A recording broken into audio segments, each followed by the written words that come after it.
students with us.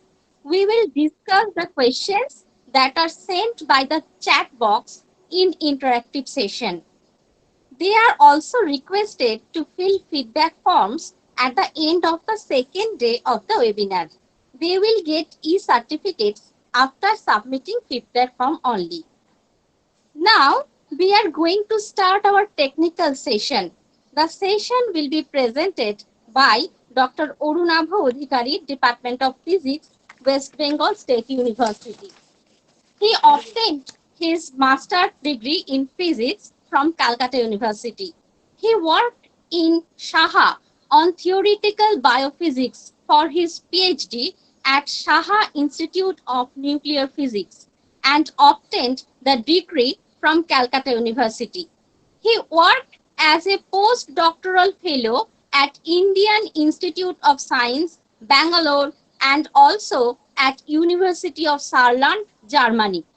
He joined as an assistant professor in physics at Gobardanga Hindu College and later as a reader at West Bengal University of Technology.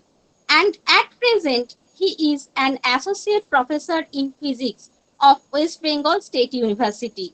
His area of interests are computational physics, computational neuroscience, nonlinear dynamics, and machine learning.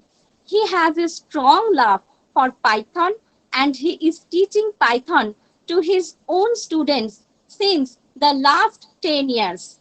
He acts as an expert in popularizing Python among the students and teachers in different workshops held in last 2 years in West Bengal.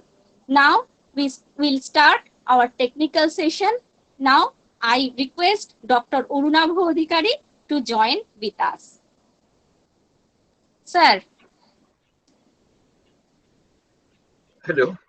Am I visible and am I audible? Yes, sir. Okay, thank you very much. Yes, sir. Okay, thank you. So let me first thank you, Sri Rampur Girls College, for inviting me to this 2-day workshop on Python. And at the same time, let me express my a little bit of nervousness because, you know, as I told you that I'm teaching for a very long time, and that gave me a kind of habit that usually when I teach, I look at the faces of my students and I follow the body language of my students. That is how I'm trained as a teacher, you know. And then suddenly, when the lockdown started in this March, we are now converted, shifted to this webinar mode, online teaching mode, which is very perplexing to me because when I talk, I cannot see the faces of my students, my audience. So I just don't understand whether people are accepting me, people are understanding me. So it's really very difficult. I don't know, but I'm not still very confident about teaching in this medium. So let's do a try. Now, as a statutory kind of a reminder to everybody that whenever we will have the discussion, please, every participant should mute their the video and also the audio, so that there is minimal noise and we continue the discussion. And if you have a question, please use your chat box. That is very important. And Showman Mukherjee, he is there and he will try to answer your questions during the talk, even parallelly he will try to answer your questions, and definitely we can take questions at the end of the day, and even during this discussion, I try to stop at some time and take questions from you. Let's see. And let me tell you that, as you know, that it's a very difficult task because Python is a language which is very resourceful language. It has many resources, and as you have been told that Python is being used for wave development, for machine learning, for data science. Definitely those are specialized applications, and in this 2 days seminar, be rest assured that I won't be discussing any of those topics. I'll just discuss the rudimentary level Python. I'll assume that you may have exposure to, but because I've been told that there are many students present in this seminar who are not familiar with uh, Python. So I'll just start Python from the very beginning. I won't assume that you know anything about Python. Just the beginning of Python, rudimentary level Python. I'll discuss with you. Try to give a overview of Python to you, and so. I won't be discussing all those specialized applications because they need special sessions. So just let me start with a very rudimentary level tour of Python in these 2 days. Okay, let me start my presentation.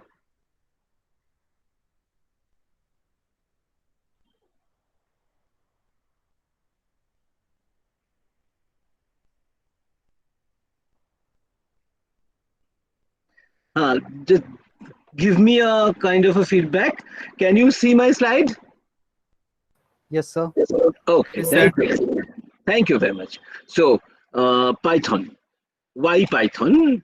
So, I mean, when we started teaching Python in 10 years back, we had to convince our students that, Python is a good language and you should learn this. But today, it's the other way around. Python is the in thing. Everybody learns Python, and it becomes a part of your general kind of knowledge that you can write, you can read, you know a little bit of mathematics, you know a little bit of science, and you know a little bit of Python. I mean, it becomes that much essential. Everybody uses Python for their purpose. So Python, we don't have to convince people why Python. So it has become just the popular thing in the world. And Python is a very easy to use. Everybody uses Python. It's very easy to use. Why? Because there's a nice story that Python is developed by, as you know, I mean, you've been told recently that by Guido von Rusumo. He was a teacher of computer science and he used to teach algorithms. And when his experience was that when he was teaching algorithms in the class, his idea was to explain the logic of the algorithm. But obviously, the students used raise the questions like, "Sir, will there be a comma after this line? Sir, will there be a curly bracket after the line?" All those syntactic questions were asked, and Guido von Rusumo could not proceed with the logical development of the algorithm. So he got frustrated and he thought that, okay, let's develop a language which is almost like a human common English language, and which has minimal of syntactic complications. So that everybody can read the language. I mean, if you read something in Python, everybody can read the language. It's so easy. So it is deliberately kept easy. That's it. It's in principle, philosophically, it is kept easy. So it is easy to use syntax. But the important fact, therefore, I mean, Python can be learned, can be your first language in your school when you start programming in, say, when you are in class 7 or 8, you start programming language, you can start with Python. It can be your first language. On the other hand, that it is very rich and very efficient library. And why Python is being so popular nowadays, it's not only because it's easy, because people have developed a rich library. And I mean, it has all sorts of applications. I mean, and there are many fields, as you know, that, say, for example, machine learning, data science, these are completely dominated by Python. And even in physics, I mean, I hope there are some students of physics also in this seminar. I can tell you that astrophysics and even the data analysis in Large Hadron Collider, they're using Python. So Python is being used by everybody. Why? Because efficient libraries are being developed everywhere. And one of my students told me, and that is very correct, that, "Sir, I've learned that if you give me a task of developing a program in Python, I should not start writing the program just now. I mean, I should spend at least half an hour to see whether the program is already developed. I mean, that is very true. I mean, you just spend half an hour before starting your own right before starting writing your own code for a given problem.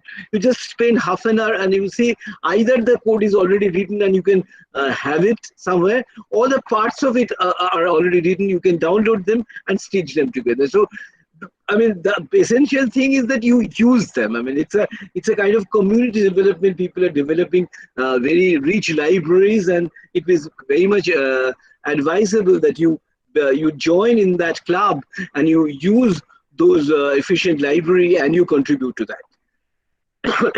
Now, and as you know, the Python is very popular, and you can see in my slide that in 2019 there are very ranking agencies who have declared Python to be the most popular language, including TOB, PyPL, IEEE Spectrum, and there's a link. If I click that, that says that even in 2020, Python remains one of the most popular programming language. This has been published in March 3, 2020. So Python is popular. So I don't have to convince people why Python. Python is popular. Now,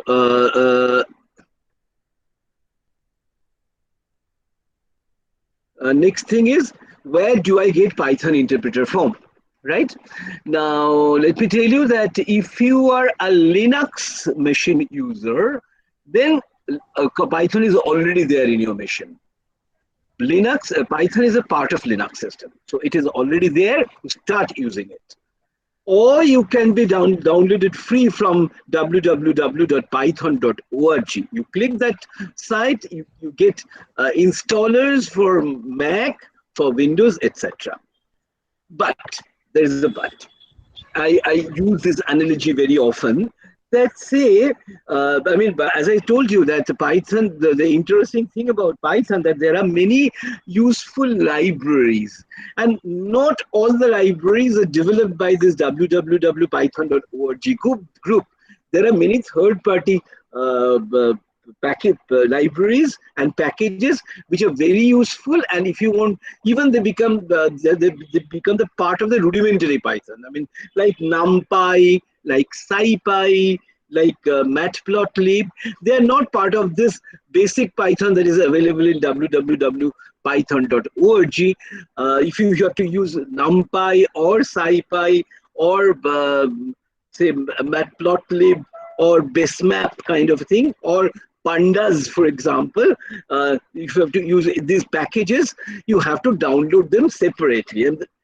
Or you can do one thing, you can use distributions like Python XY or Anaconda. The kind of analogy I was trying to give you is something like that. You plan to go to Kerala, for example, for a tour in the next summer, for example. So what you can do, you can buy your ticket separately, and then you can plan the places that you want to visit. So you book the hotel separately, and then you arrange for your cars or transport.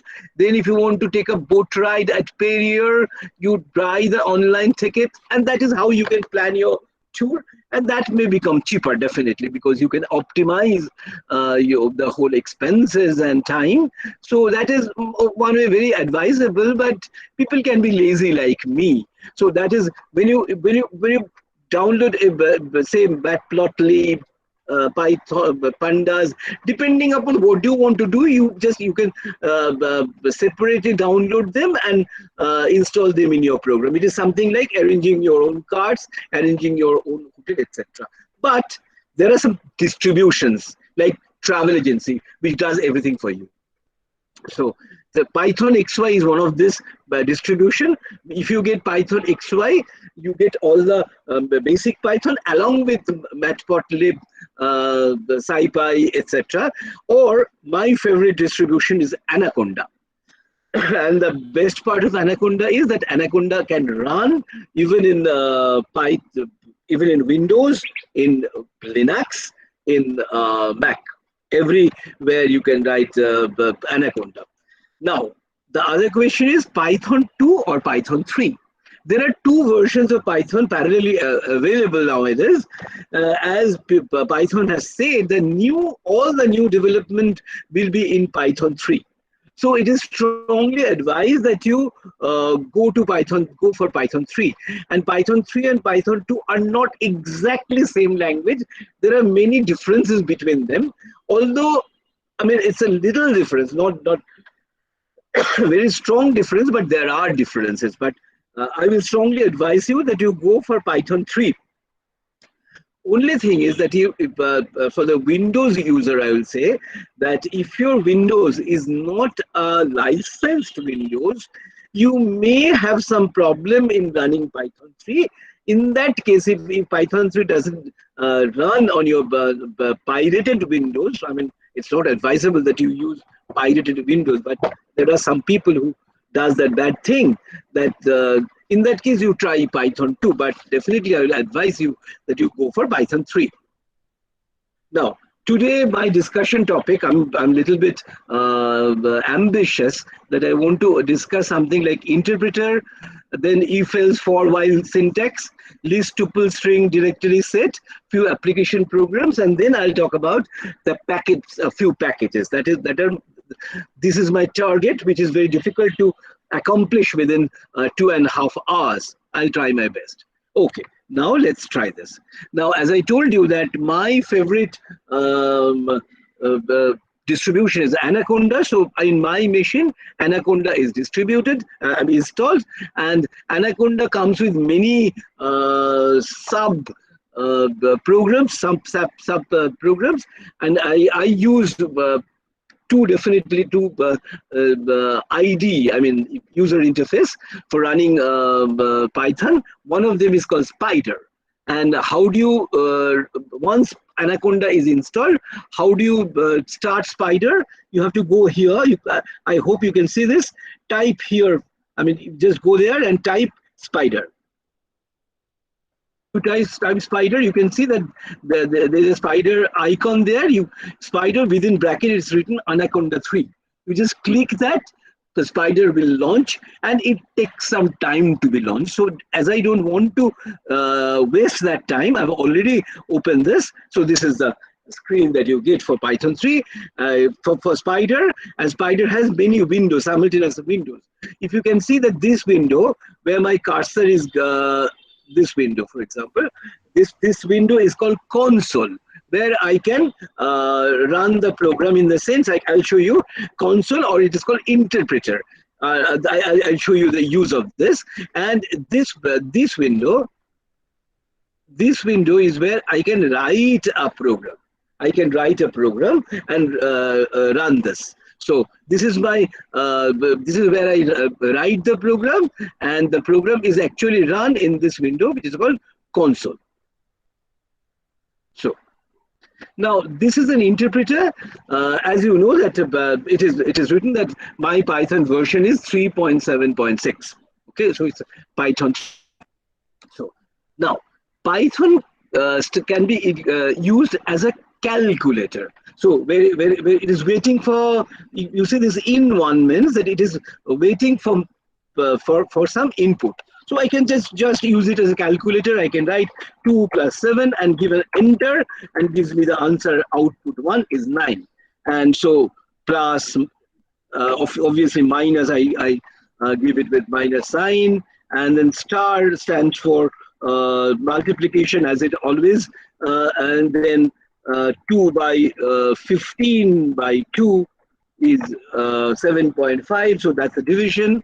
And what is this? 15 /2? It gives you the integer division.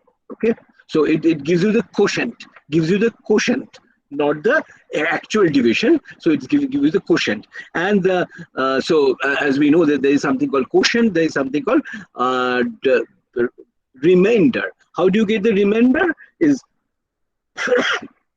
percentage sign stands for the remainder.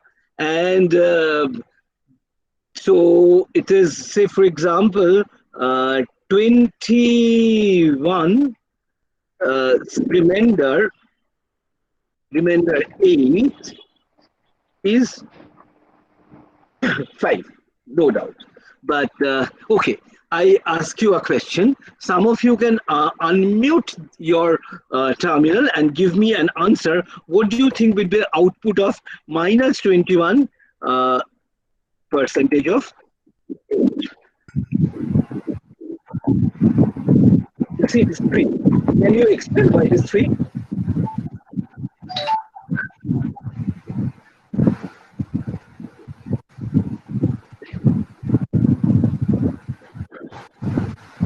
Some of you should unmute and try to give a concrete answer why minus 21% 8 is 3.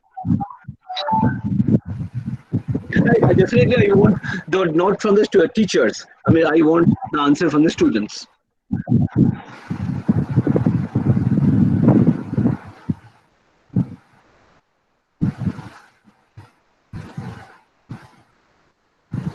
Actually, that was a reminder. So it will be positive. So Why remainder will should be from it be 0 positive? to 8, 7 now. That's why. Why should it be positive? Actually, 3 into 8 is equal to I can't hear. Hello. Huh?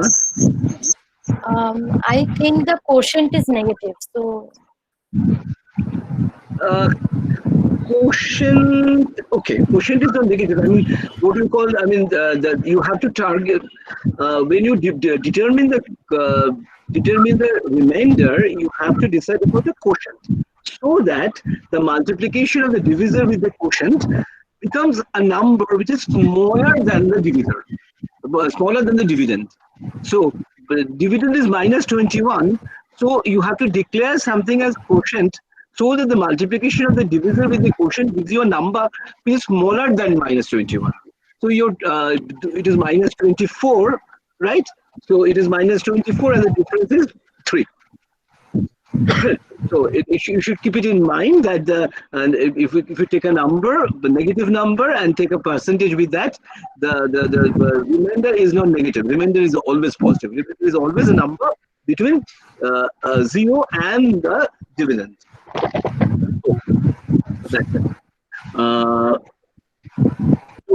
and of course the power. Power is, how do you calculate the power? Say 3 double star 2 is power. 3 double star 2 is power 2 to the power 2. So these are the basic things about the basic operations, I mean, that we can do in the interpreter. Now these are purely calculator kind of thing. Now let's make it a scientific calculator in the sense that you assign variables to it. X equal to 2, y equal to 2, 7. Now just do it. X plus y. So that's it. You can do a kind of algebra with it. Now let's do it in the do everything. I mean, in the programming mode. So let me go to the programming window. This is the programming window, right? So I could have, in principle, written everything. There is no great difference between this window and the other window. In this window, I issue one single statement, and the statement is just executed. And instead of typing out these statements, I can type these statements here in a single file, and when I run this program, actually the first statement, whatever it means, it goes to the interpreter and executed. Then the second command goes to the interpreter and get executed. The third line goes to the interpreter and executed. So actually there is no great difference. I can just copy this one, the first line, and paste it in the console window and just give it an enter. Then the first line will run, and the second line I can copy and paste it in the console window and run. I mean, it is nothing different from that. If I write it in this window and run, click this button, I don't know whether you can see this. There is a green triangle at the top bar.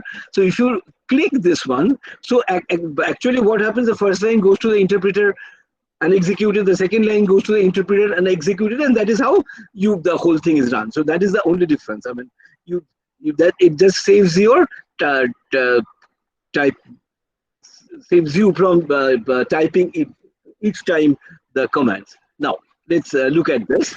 So the first thing you must note that this portion is the actual program. So what are these two things? The first line, you can see that first line starts with a hash. Sir, I just want to interrupt. Nothing is visible. Is it possible to share the screen? I have. Is it so now you can't see anything? No, sir. Actually, I am using a mobile. I don't know whether it is only visible on desktop or I don't know, It's sir. visible. It's visible. It's I'm visible. using a So tab. it was visible actually. Actually, Okay, sir, I'm you sorry. must know how It to is pin the. It's visible. No, It's clearly visible. Maybe you okay. are I'm sorry to viewing interrupt. it in a small In the window. no, window. it was not presented. No, sure. So it was presented, sir. We were actually seeing it. Can you see this now? Yes, sir.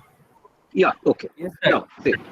Now, as Excuse me, you pin on sir's presentation, then you can see it. In pin, give a pin, then you can see it easily.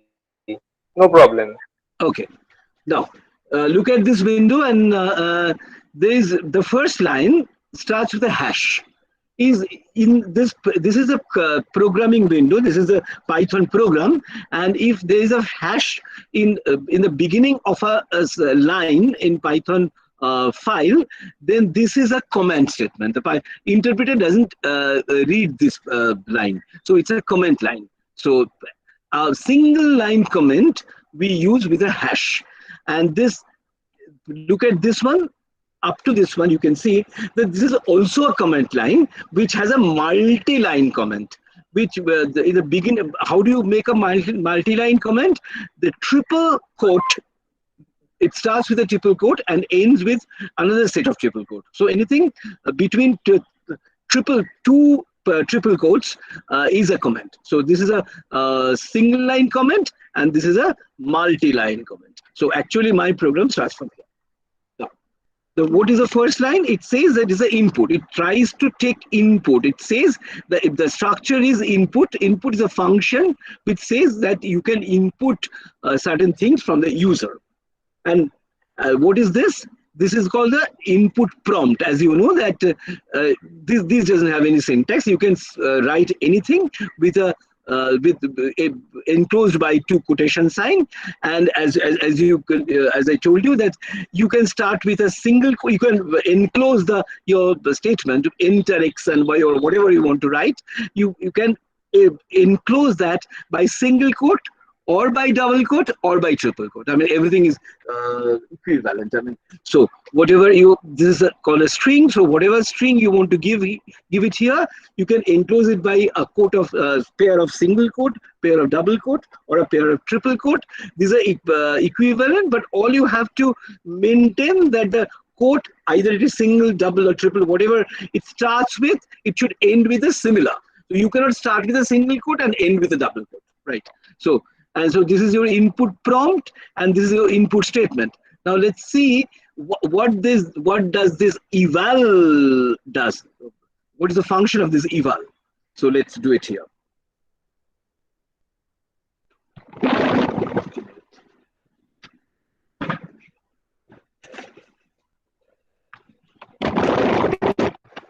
Just a minute.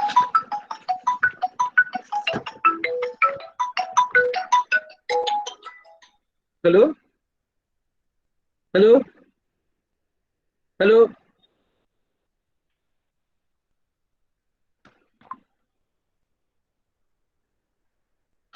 The point is, let's try it here.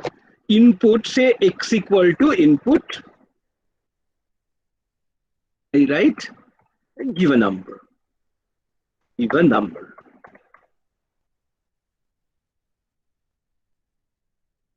So give a number, and I give a number, say 14. Okay. Now let's see what is the value of x. Value of x is 14, but not 14 as a number. 14 as a string, right? So whatever you give input is a statement, and whatever you give as as an input, it takes as a string. It always takes as a string. So you have to so if you want to take x as a number, so we have to convert this string to a number, and to do that you can use this statement eval. So you just say x equal to, say, you can use the same name, eval of x. So x is so why don't we change the name to start with? So y equal to eval dot x. So x is a string, and now this x string is now converted to y is number 14, whereas x is still the string. So that is why we use this, and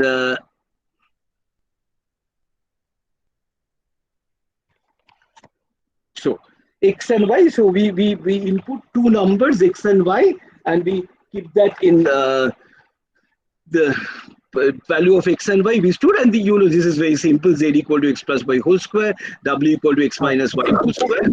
Sorry. Sorry. I want to interrupt. Is eval a sort of typecasting? No, it's not typecasting. It's not really typecasting. It gives you an output. Okay. I mean, it basically, eval is kind of expression. It's not simple typecasting. For example, it's more than that. For example, say x equal to, say, 14, y equal to, say 23, and if I say eval of say x plus y, you get a number. Can you see that? It's more than typecasting. So it's actually evaluating the expression. So now x plus y is a valid Python expression. If x has a value, y is a value, you can calculate x plus y, right? It's a valid Python expression. So it evaluates the expression and gives you the value. So it's more why are than we this. actually using eval in input statements? We can use any other typecastings. If you are taking integer type inputs, then we can use int. Yeah. Of course, you could use int or float. I mean that is always possible. I use eval. I mean, you can use instead of that. Why only eval? Okay. No, you could use I said it's not only. I mean, this is my favorite thing. You can use int or float, whatever you like. I mean, it's quite possible, right? So if you are giving any other type of data input, like if you are using any decimal data input, will eval keep it as an integer, or will it represent it as a decimal? Let's try this. Okay.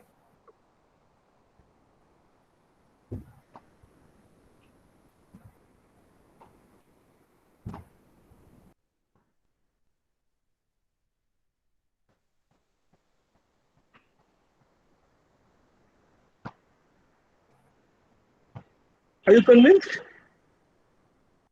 It doesn't depend on the type. So if it is 12.6, you get 12.6. So some way it is more a kind of a general. Instead of using int and float separately, if I give you int or float, I really have to know what kind of thing you are going to type. And eval is a kind of a more general thing. That way it's a more general thing. Okay. Now let's see. If I run this program, enter x and y, I can give two numbers, any two numbers, separated by commas, and you can get the two answers. Okay. So this is my first thing, and then I have to.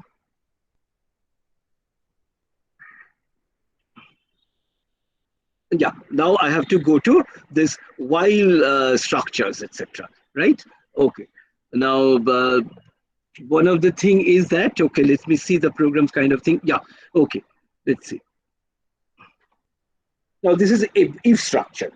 Like any other language, Python has an if structure, and what you have to understand the syntax of the if structure. Right. Okay. Now let's see the program. This program, whatever it does, is very simple. You give say a marks obtained by a student. You give the input the number, and depending upon the number, it puts a comment. Like if it is greater than 90 degree, it says it's excellent. If it is greater than 80 degree, it says very good. That is how it processes. So how you write this program, just look at the syntax. The first line is very obvious, that it is just evaluated, give the marks of 10 as an input, and then you evaluate, you store it at M. Now look at the same line. If M is greater than 90, so your if block starts, and you have to put a colon. Can you see the colon there? If M is greater than 90 and colon is a essential thing, that it says that it's something like then. If M is greater than 90, then. Instead of then, you put a colon. And look at the second line. That is more important. Print excellent. That's good. But look, the important thing that you have to understand, that the second step, the print excellent, is now indented. You cannot start with the same column. You have to go indented. I mean, there is no restriction. You can just go one column indented or two column indented, whatever, but you have to be indented. And if you have multiples line here, you have to be there the same indentation level. Okay, let me see. Let me work.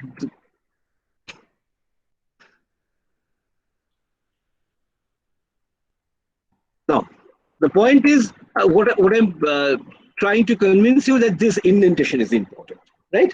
This indentation is important, and I can have multiple lines in this block. For example, I can write print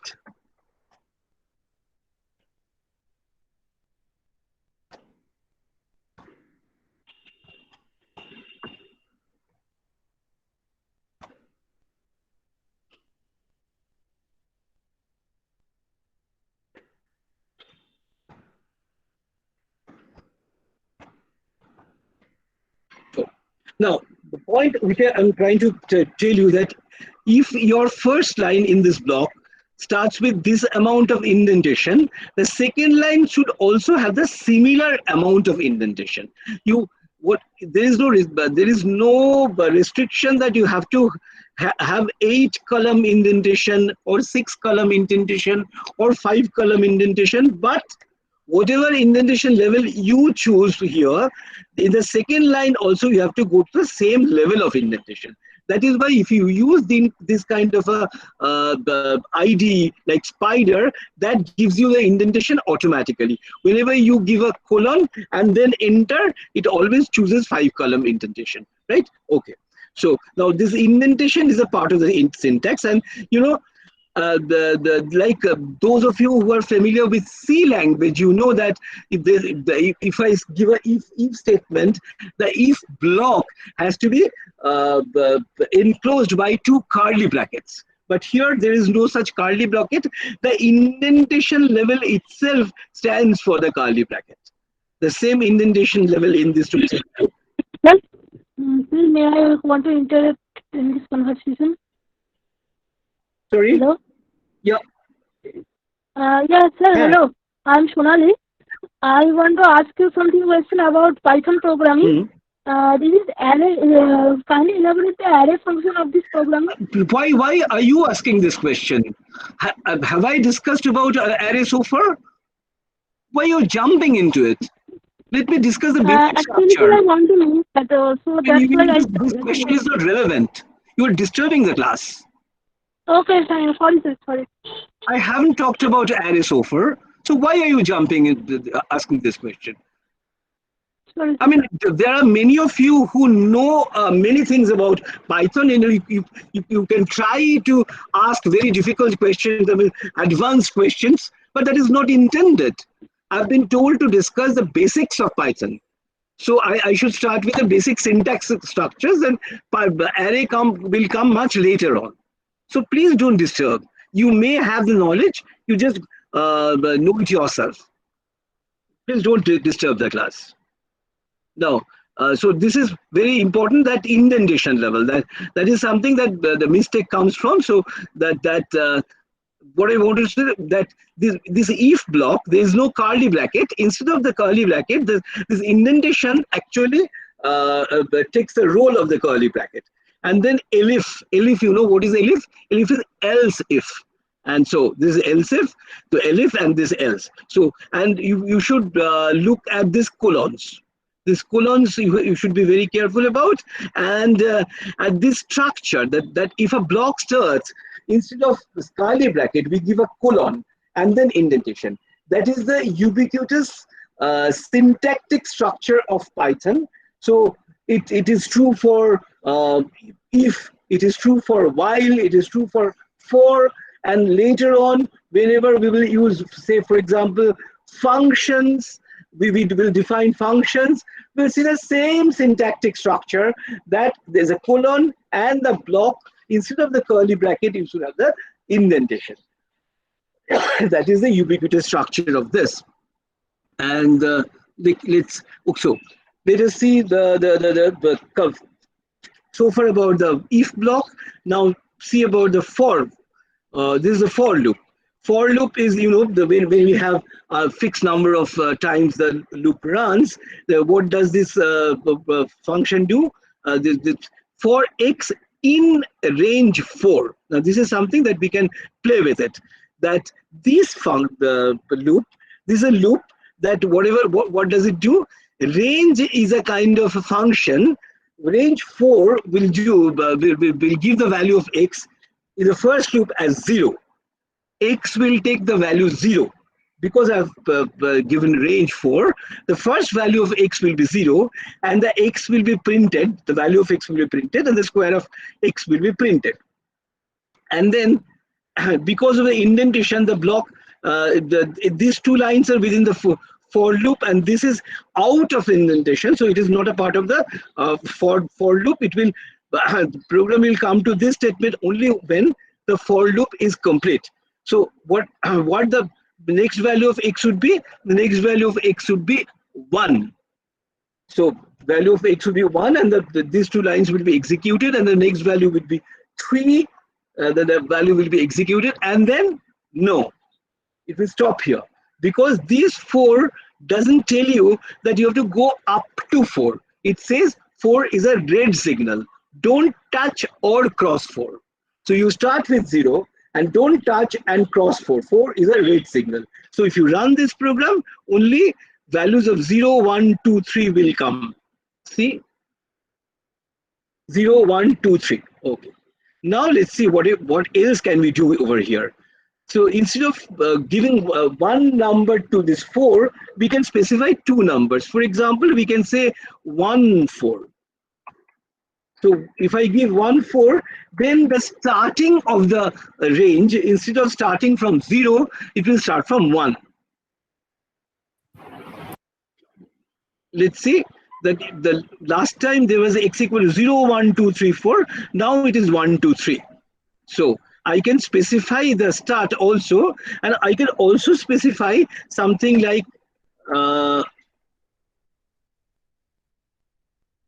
what does it mean? That you have to start with 1,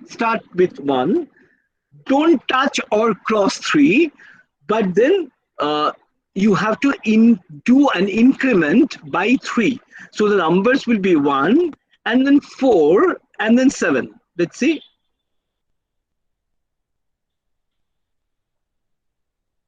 See, 1, 4, 7. And remember that the next number could have been 10, but it doesn't 10. Subhajit, আমি ক্লাসে আছি একটা, এখন কথা বলতে পারবো না।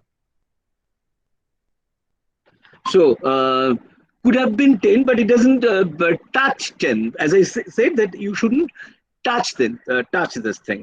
So but it's a red signal. You cannot touch 10. You cannot cross 10. So you have to stop at 7. Now I can have this one as a high number, say 17, and then I can put this 10 and to give it this -3. So it starts with 17 and then reduces by 3, and see. So 17, 14, 11. It doesn't go. It cannot touch. It cannot cross 10. So it has to stop at 11. So the point is, it's a red signal. You cannot touch it. You cannot cross it. So that's it.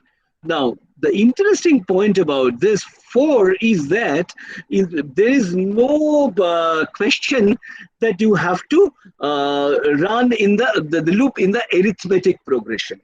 You can do many other things with 4. 4 is a very, very flexible syntax in Python, but we will come to that later on. Keep in mind that here, the kind of thing that we did, we ran the loop in the arithmetic progression of the variable x. And as you can know, see that instead of x, I can give any name to this dummy variable, which is a called loop variable. So now, if I use range, then I have to go for the arithmetic progression values of x if I use this. But actually, 4 is much more flexible. You can use many other ways for. I'll come to that later on when I discuss them.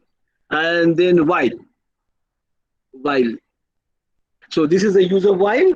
As you know, the same syntax. I know, say, for example, what does this program do? This starts with initialize the value of x equal to 1, and then it calculates the value x to the power 4 minus x to the power 3. So long this is these expressions are less than 100, it goes on printing the values of x, and then makes increases the value of x by 1. And if you run this, you can see what are the values of x, so that x to the power 4 minus x to the power 3 is less than 100. So it is 1, 2, 3, right? Okay. So these are understood. Now, one thing that I have to tell you that this is in the condition that I checked here with the less than sign. What are the different symbols for looking at the conditions? Conditions, as you can see, greater than, less than, equal to. For equal to, as you do it in every other language, that equal to should be checked with double equal sign, and not equal is exclamation equal, greater than equal to, less than equal to. Hello? Hello? Hello?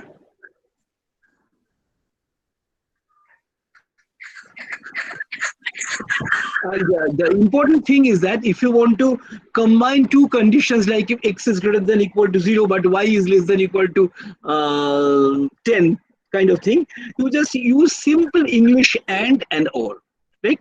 So you don't have to, like in C we use ampersand.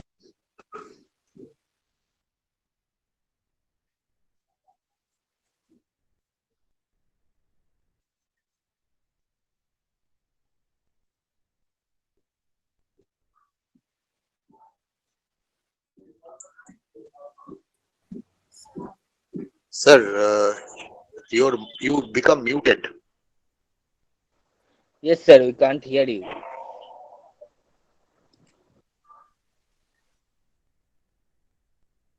I mean, have you missed for more than 5 minutes? I mean, No, no, sir. No, sir.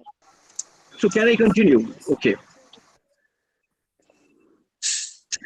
No, the point is, as I was explaining, that you can use greater than, less than, double equal to sign for equality, not equal to, greater than equal to, less than equal to, and this is and a simple English language and or for this and or. হ্যাঁ শোভন বলো, এখনো কি? আমি তো করলাম, তো unmute করলাম তো।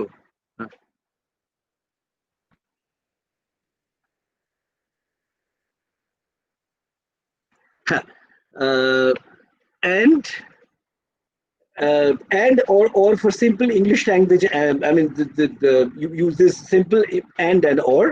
And interesting part is this, that if you want to write x is greater than 5 but less than 7, you can just write this way, the kind of expression that we use in everyday mathematics.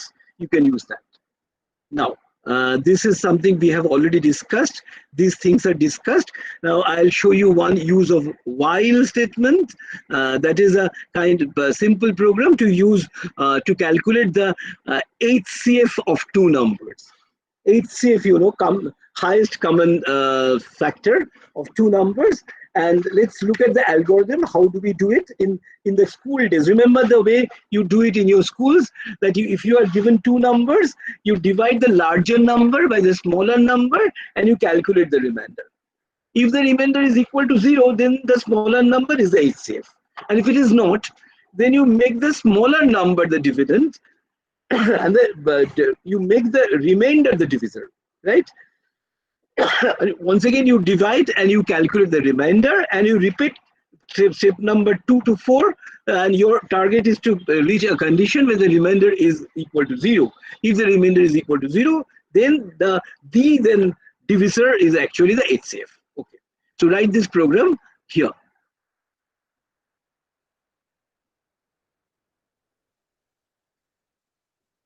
HCF. Now let's see if you can see this program. See the logic. So XY is I'm just inputting X and Y, and I will change the values of X and Y, these two values of the variable X and Y later on. So that is why I'm keeping the values of X and Y safe to another copy, X0 and Y0. So whatever value of XY you give me, I just write it down somewhere else at X0 and Y0, so that even if the value of X and Y later on are changed, the original value of X and Y are preserved somewhere at X0 and Y0. Then what does the next step do? If X is greater than Y, Y equal to X, X comma Y equal to Y comma X. This is a famous Python swapping that you remember that when you do swapping in any other language, you do the usual one is to invoke a third variable, and there are many other tricks of doing it without invoking the third variable, but it is not never as simple as this, that xy equal to yx. So when you give the statement, the value of y becomes the value of x, and the value of x becomes the value of y. So the values are interchanged. So after doing this statement, we know that if x is greater than or equal to y, you do this exchange. So after this, we are very sure that x is actually smaller than y. So, and then you calculate the remainder. You know, I've told you that this is a way to calculate the remainder. And if remainder is not equal to 0, then what you do? You calculate the you make the remainder the value of x. The x is by definition my smaller number, so you make the remainder the smaller number, and you make the x the higher number. So, and you calculate the remainder once again, and you go there. If remainder is you repeat the steps, and this while stops whenever r is equal to 0. So whenever r is equal to 0, you know the corresponding x is the HCF. So you declare that HCF of x naught and y naught, these are the original numbers, x naught and y naught is x. And if you want to verify that whether they're really doing the right thing, so original numbers you divide by x. You divide the original numbers by x, you x naught by x and y naught by x. If you get some numbers which are actually integer numbers, then you are convinced that you have done it correctly. So we run this program, x and y, give two numbers like 35 and give a bigger number first, 42 and 35. HCF of 42 and 35 is 7 definitely, and the original numbers given by HCF divided by the HCF. So when you divide, you declare 7 by the HCF, and you want to verify whether it is really an HCF. So you divide 42 by 7, you get a number 6.0. So it is actually an integer, and 35 by 7 is 5.0. So that's also an integer. So we have done it correctly. So this is an example of a simple program, simple use of y. Okay.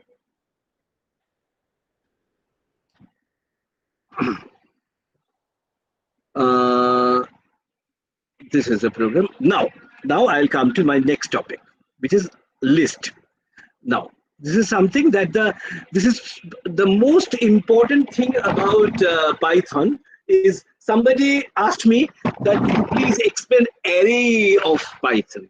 So array is something different, but I'll try to explain something which is very similar to array, but not exactly equal to array.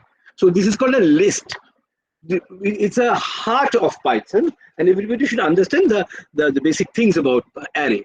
So so let's just give any variable. I usually, when I use, that's my favorite style, that whenever I deal with an array kind of a thing or list kind of a thing, I use a capital name for the variable.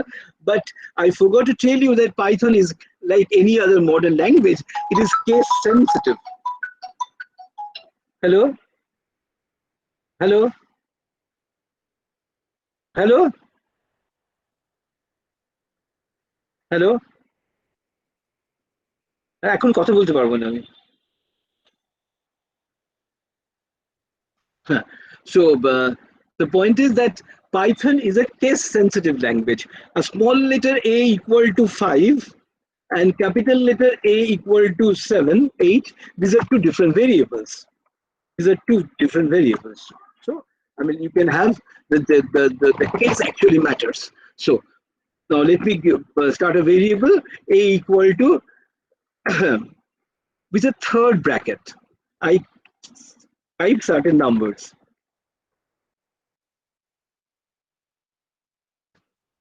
Now this is, I give a command type of a, meaning thereby what is a? It tells me that it's a list.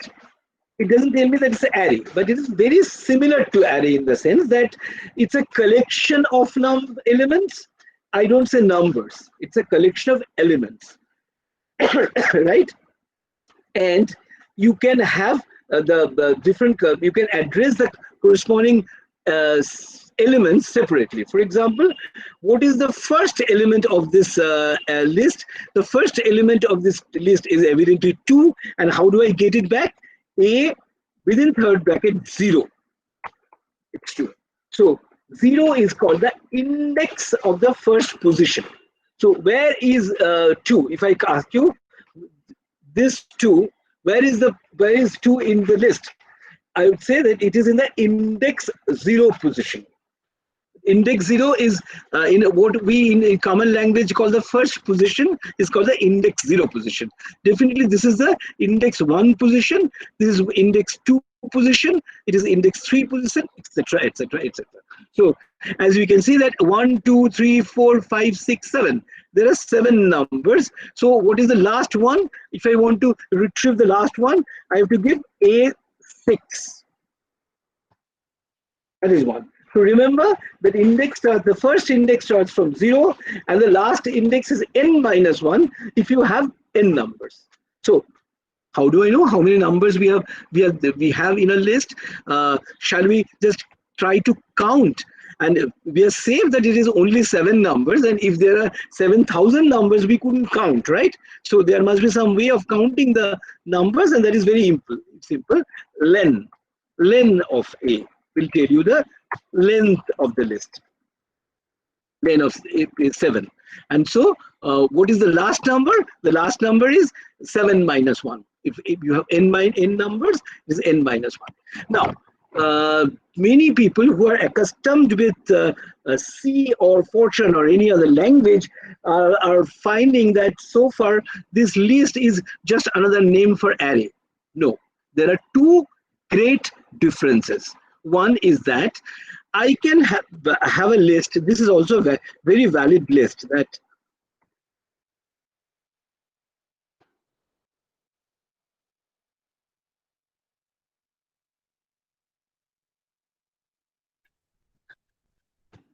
this is a very valid list. Now, what this is not an, I mean, in a C language, this is not an acceptable array, because the first element is integer, the second element is integer, the third element is a floating point number, fourth element is also a floating point number, and the fifth element is a string.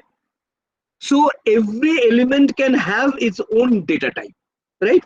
So that way it is very flexible. That an array in C language or array in Fortran language restricts that every element of the array should have the similar kind of thing. If it is an integer, every element is an integer. If it's a string, every element is a string. If it is a float, every element is a float. But no, list can have different elements here and there.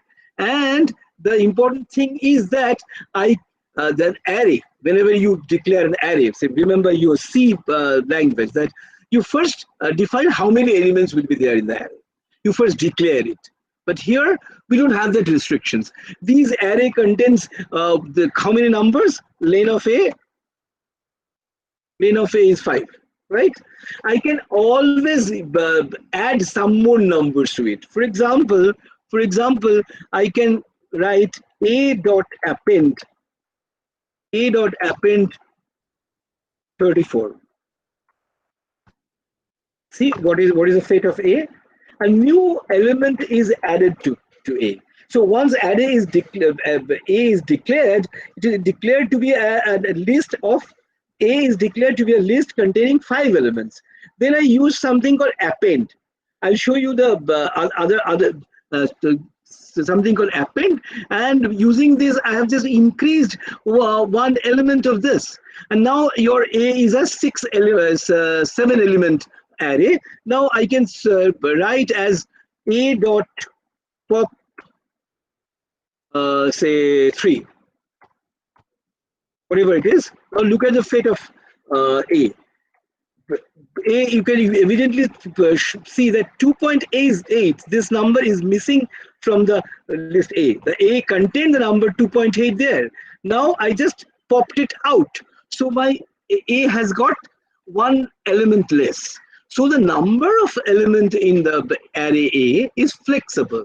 I can have it, start with any numbers, and later on while doing the calculations, I can go on increasing it or shrinking it, whatever it is. So number of elements is not fixed. Number of the type of elements of the element of the list is not also fixed. I can have many of them.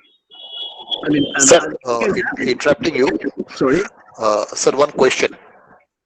Are the numbers in the list being elements of the list are being saved as primitive data type? I didn't answer your question. Okay. Now the point is, therefore, I can have different elements can have different values, different types, right?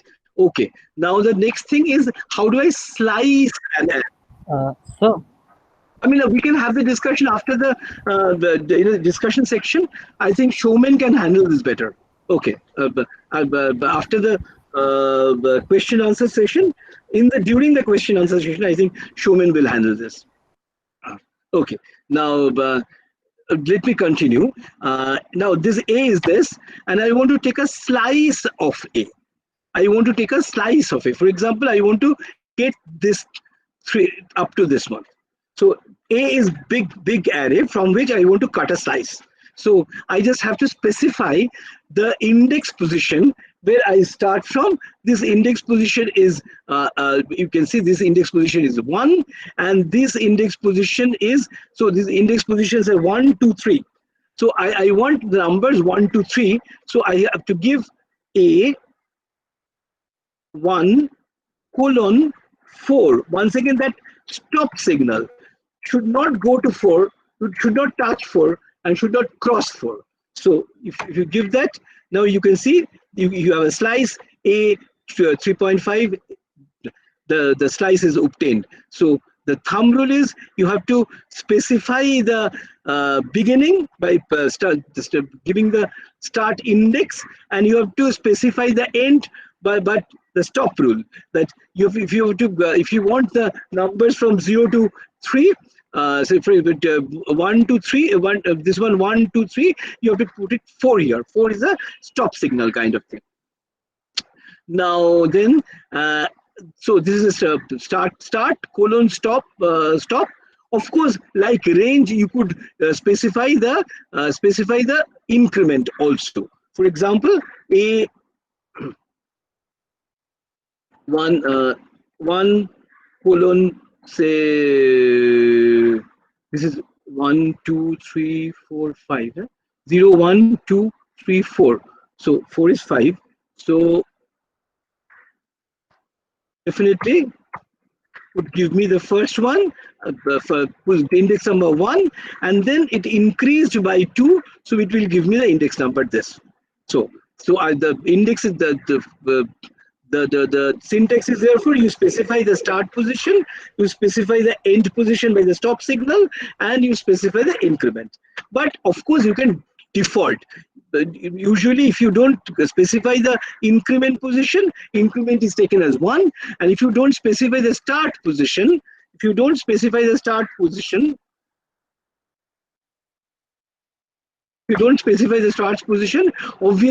the start position will be taken as 0. Sorry.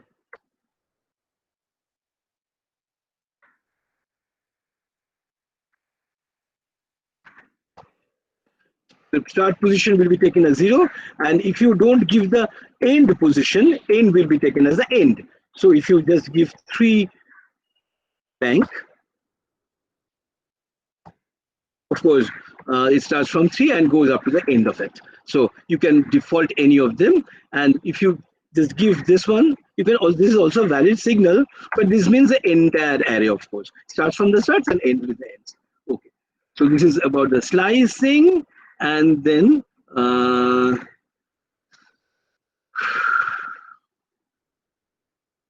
I forgot to tell you something, that as I was referencing, I said that if this array, so I have to, if I want to get back the values, so the initial value is A0, then A1, like AN minus 1.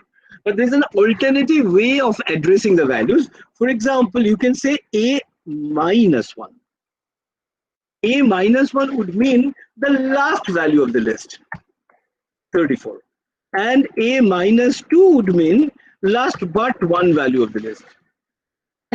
Right? So you can start enlisting, giving the index of a array by positive indexes, which starts from the 0 and it goes to n minus 1, or you can give the negative indices where it starts from the last one is minus 1, and you can come up to the first value as minus n.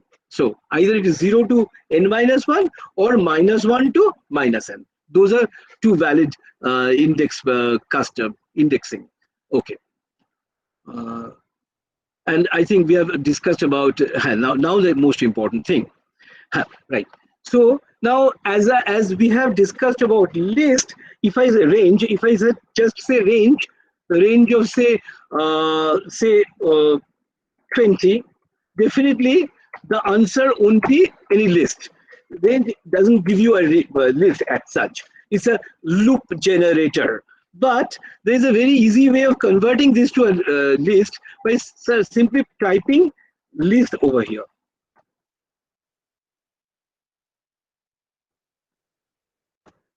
That gives you a list. So I can have A equal to this. This gives me a list. So this is one of the very easy way of generating a list, which is at arithmetic progression, right? So list of range. Range is a loop generator, and you use that to generate a list. Now the shortcoming about this is that these numbers are always, I mean, the range doesn't take floating point number. It always takes only integer numbers. So that's it. If you wanted to create a list like 0, 0.1, 0.2, 0.3, 0.4, you can't do it with range as such. You have to do something else. For example, what we could always do is to give a list kind of a thing, list loop.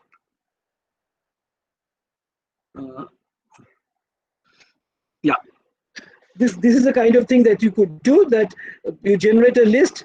The 6 would mean that you generate list from 0, 1, 2, 3, 4, 5, and then you divide every element by 10 and you generate another list. What should be the syntax of this? That you first create a list of 0, 1, 2, 3, 4, 5, the kind of syntax that I've already said. Then you start with a blank list, b equal to blank list. It's a list, but a blank list. But then you run a loop. Now you see that if I'm running a for loop, but instead of specifying a range over here, I can give a list. That's it. I mean, That's I said initially that for loop is very flexible. You don't really have to use range. You can use many other things. For example, you can specify here an already existing list. If the list is already existing, you can specify that. So the values will be taken from this list one after the other. In this case, although because the A itself is generated using the range, the effect is the same. That I could easily say that for x equal x in range 6, that will give me the same thing. But I'm just writing this for a particular purpose. Now, within the loop, what I'm doing, I'm just dividing every x by 10 and the consequent number w. I'll append within this list B, so that list B will go on being extended, and finally, when the loop is executed, after execution of the loop, I'll see the value of B. So run this. So you can see 0.0, 0.1 up to 0.5, because this is range. This is 0, 1, 2, 3, 4, 5, and every element is divided by this number. So this is something very obvious. I mean, very C-ish kind of thing. Except this B dot append, other things could be done itself in the C itself. But then I'll show you that there's a shortcut of doing all these things. Like if A is already there, see if A is already there, A is 1, 2, 3, 4, 5. Instead of running this explicit loops, I can use a implicit loop kind of thing, like B equal to third bracket I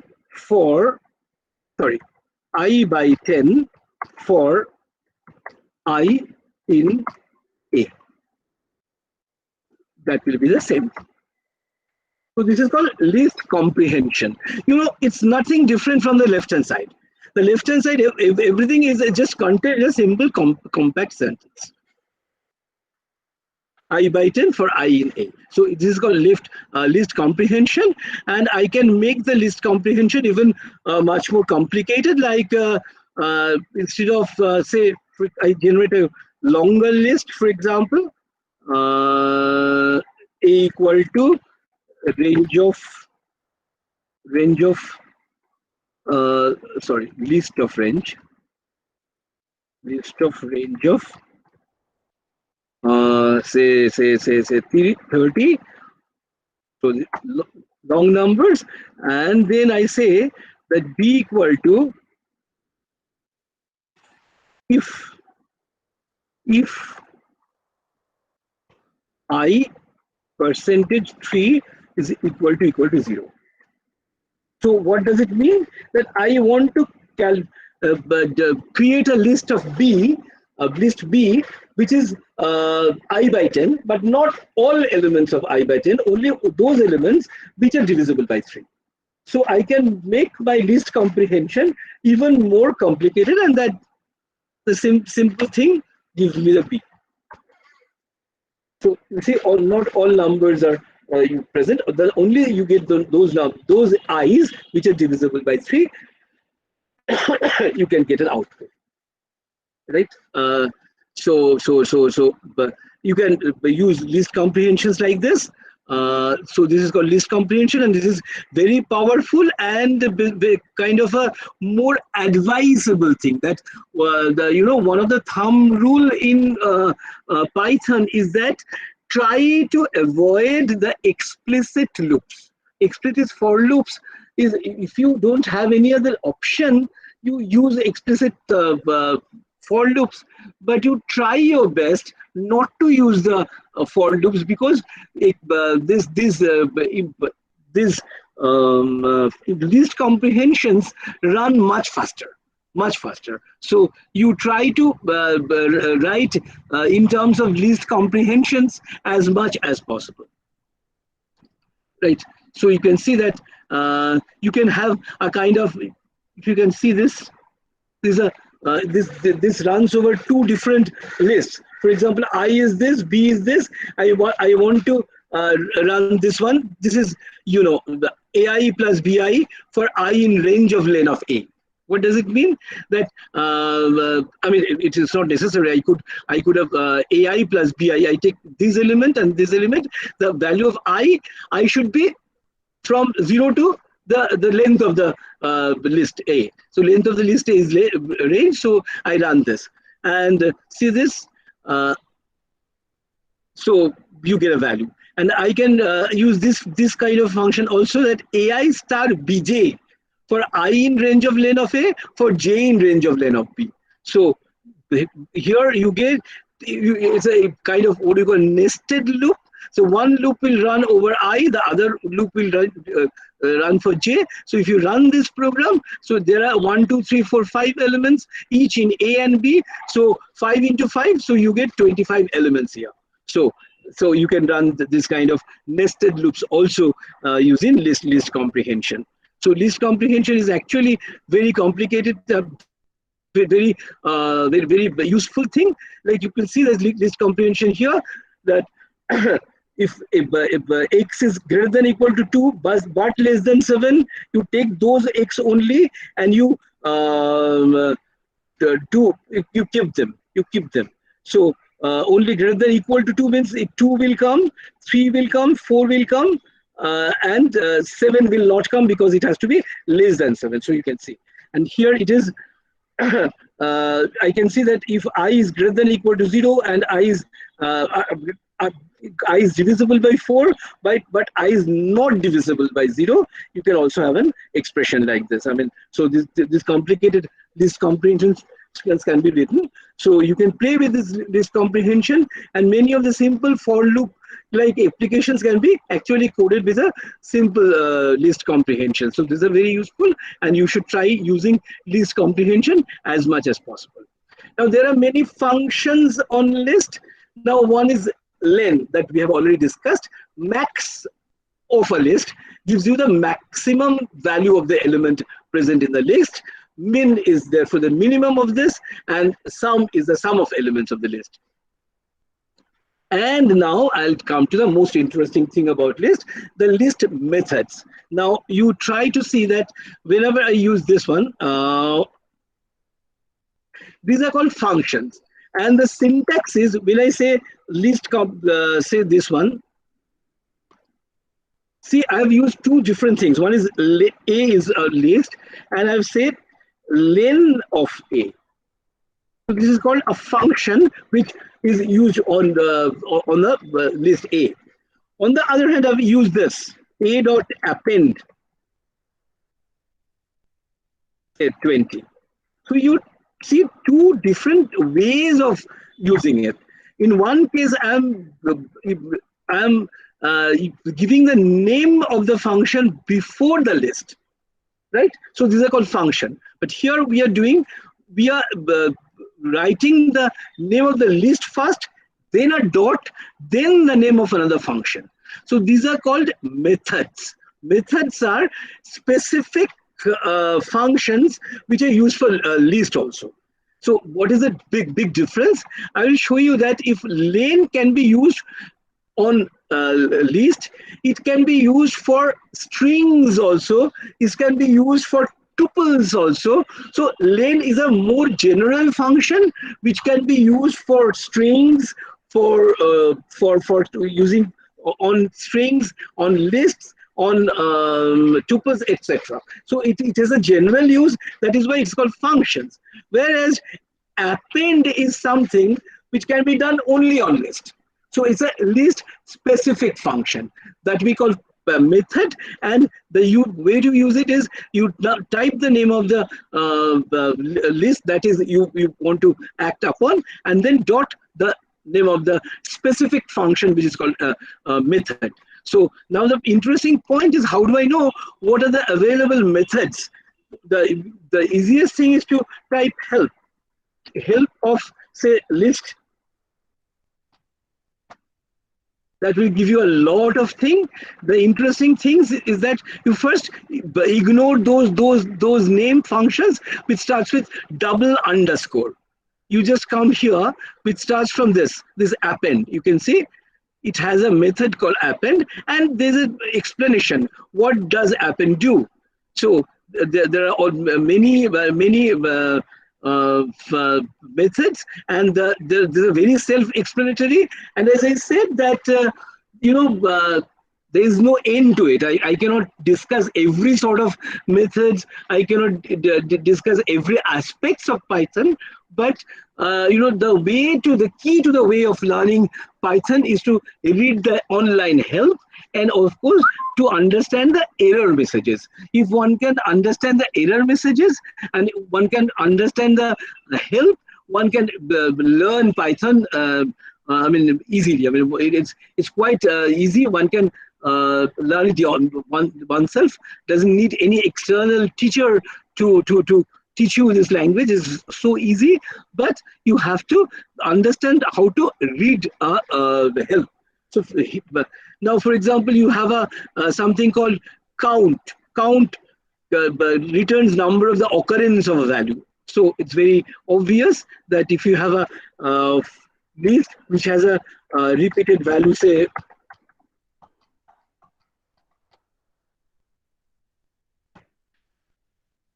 sorry.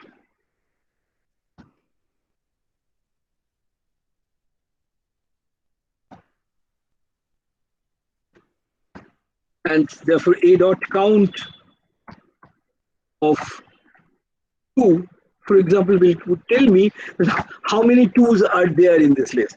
You can see it is 3. And there's another method which I know. I mean, I can show you. There's a method called very useful thing called index. That if I know that some value is present in this list, but I want to know the index of this. For example, I can see an existence of 5 as an element of the list, but I don't know the index position. I can always go on counting this if it is a small list, but it's a very big list. I cannot do that. So the way to do is a dot index of 5. That will give me a value 6. But remember, it fetches you the first occurrence of this number. If the list 5, the element 5 is present in other places of the list, you cannot get it by simply by index. Then you have to write a kind of program. Let me show you one such program, that all index. Okay. So for example, this is a file. This contains. Yeah, this is a file. This contains many numbers, and say I want to calculate all the occurrence of 3. I can see 3 here. I can see 3 here.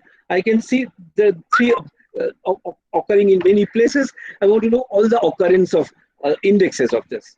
So what I do, I first give x equal to 3, so that, and then I first count how many x's 3's are there by a dot count x. That will tell me how many 3's are there in the list. Then I give st equal to 0. So I'll show you the st of this, use of this. And then for I in range n, so I run a loop n times, and then I start a list, which is I prepare a list which is a slice of the original list starting with st. So initially my st is 0. So this st is 0. So my b and my a are the same thing. I take a slice of a with starting at 0. So my b and my a's are similar. And then I find out the position of x, that is 3, in this list B, and call that in. Right? So I know that it's in the position in. So and then so initially it will give me the position of this here. Maybe it is 2 or something like that. So in will be 2, and then my thing would be to start with the next position. Sorry. So the thing would be, I want to search over this list now.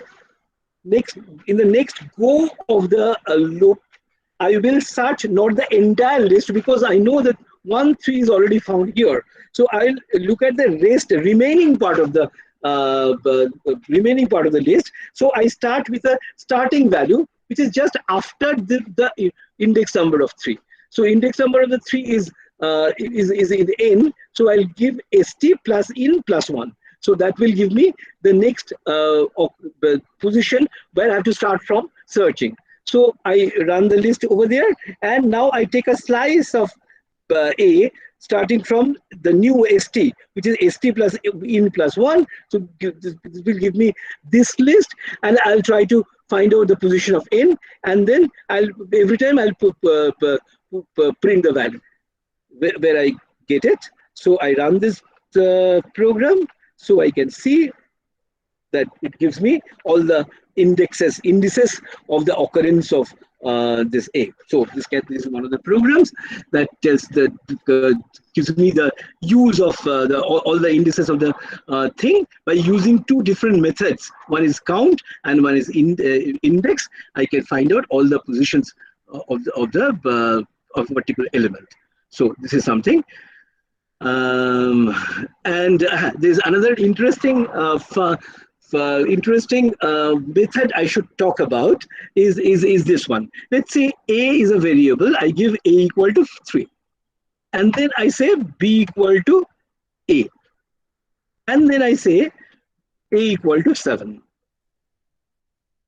So what happens? A was initially 3, and the value 3, A is assigned to B, and now A is assigned a different value. So what I expect that the value of A is now 7, but value of B is 3, right? Yes, value of A is 7 and the value of B is 3. What is expected? Now do the same thing with a list. Say A equal to a list, which is right, and value of we just write B equal to A, and now give A something A dot append.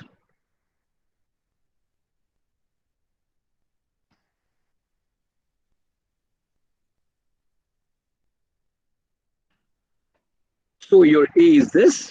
What is B? Is also this. So this statement, if both A and B are list, then this statement doesn't give you doesn't allow you to keep a safe copy of A in B. It doesn't behave the same way it behaves here. It's different. That whenever you give this equality sign for two lists, you know what happens. The same list takes two different names. A and B are two different alternative names of the same list. So if you change A, B will be changed. If you change B, A will be changed. But if I don't want that, if I want it to behave this way, then I have to use something called copy. So instead of this, I said B equal to A dot copy. So B becomes this. Now you got A dot append 8. So A becomes this. What is B? B is not changed. So this is very useful. You can imagine that if you want to write something following this way, I mean this kind of a thing, you should keep it a safe copy by not just A equal to B, you just write this. This is a very useful method in this sense. No, I forgot to mention you two important things about list is that, say for example, B is this. Now I want to change the value 3 to something else. This is very simple. You just have to know the position. This is 0, 1, 2.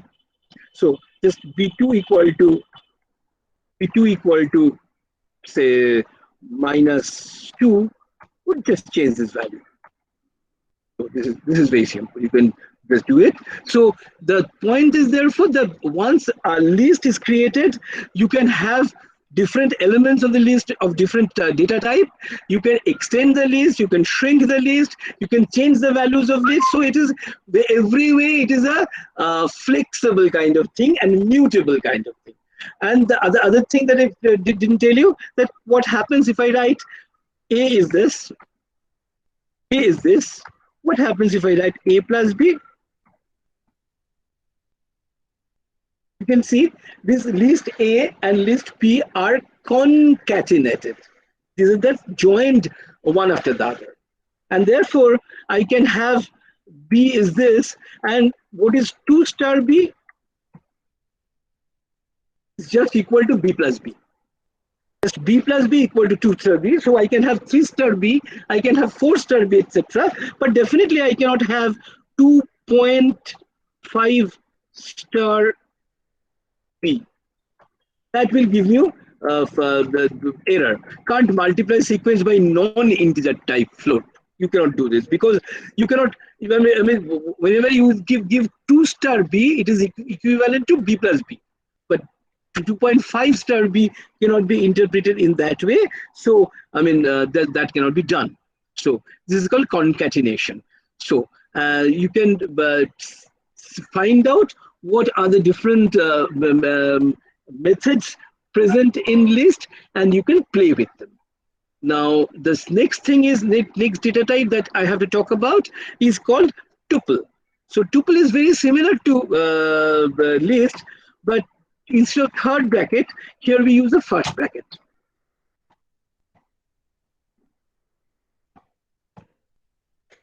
What is this?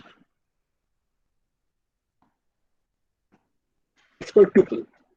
And so the one difference that I can see over here, that it's a instead of third bracket, it's the first bracket. But the more important difference is that a tuple is not as flexible as list, in the sense that tuple once created is immutable.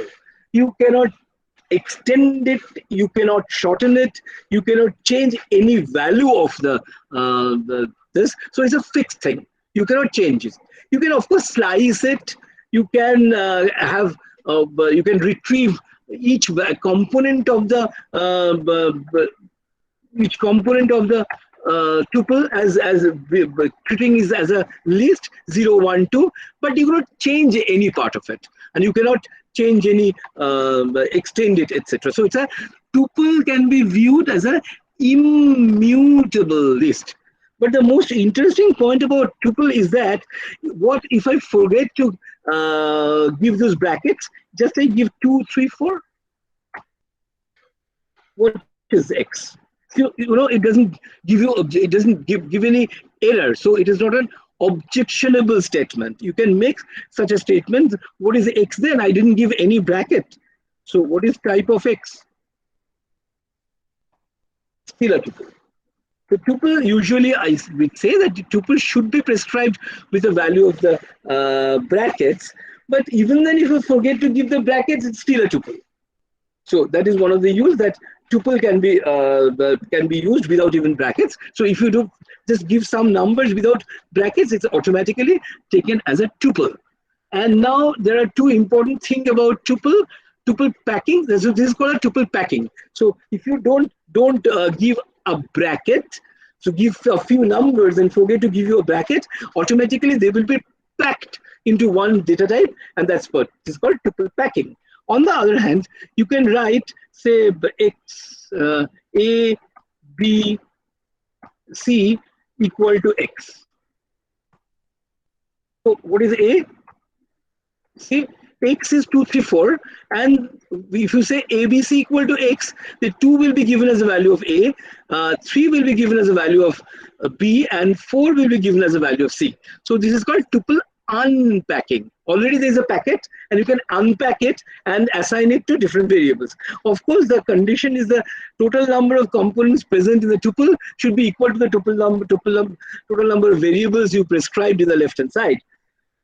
So this is tuple packing and tuple unpacking. Okay.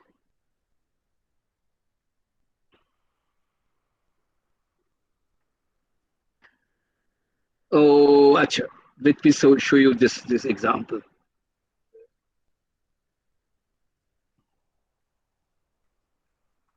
Now, look at this first of all.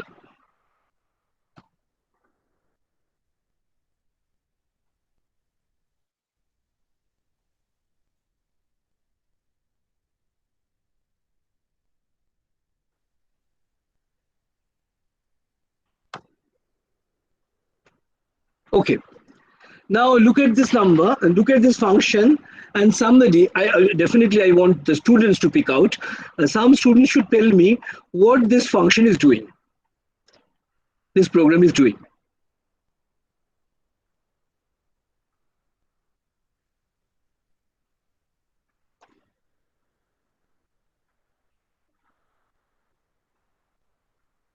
Am I audible? Am I audible? Hello? Yes, sir. Yes, sir. Some student should give me an answer. Fibonacci series. What this program is doing. Sir, is it a Fibonacci series? So is it a Fibonacci series? Yeah, it is a Fibonacci. It is generating a Fibonacci series. You can see this. Of course, it is. How many elements of Fibonacci series finally? How many elements? 50 elements. Can you see that? N equal to 50. And then because we have already got 2 elements, so I run the list for n minus 1 times. And every time what it does, it adds the last 2 numbers of this list. So initially it adds 0 and 1. And the number is 1, it adds it to A. So A becomes 0, 1, 1. And the next run, it adds the last 2 numbers. So 1, 1 is 2. That is being appended. Now the list is 0, 1, 1, 2. And then 1, 2 is added to give you the 3. And that is how you generate the whole Fibonacci sequence. That is it. So it is an interesting way of doing it. And now,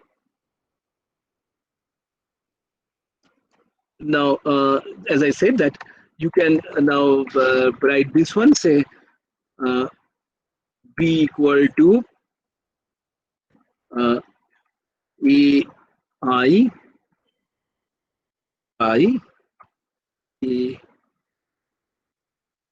minus 1 for I in range 2 to 50.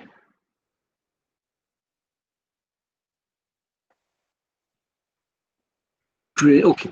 Now, what I'm doing here, what this B will give you the ratios of these numbers, and if you're lucky, we can see the golden ratio over there.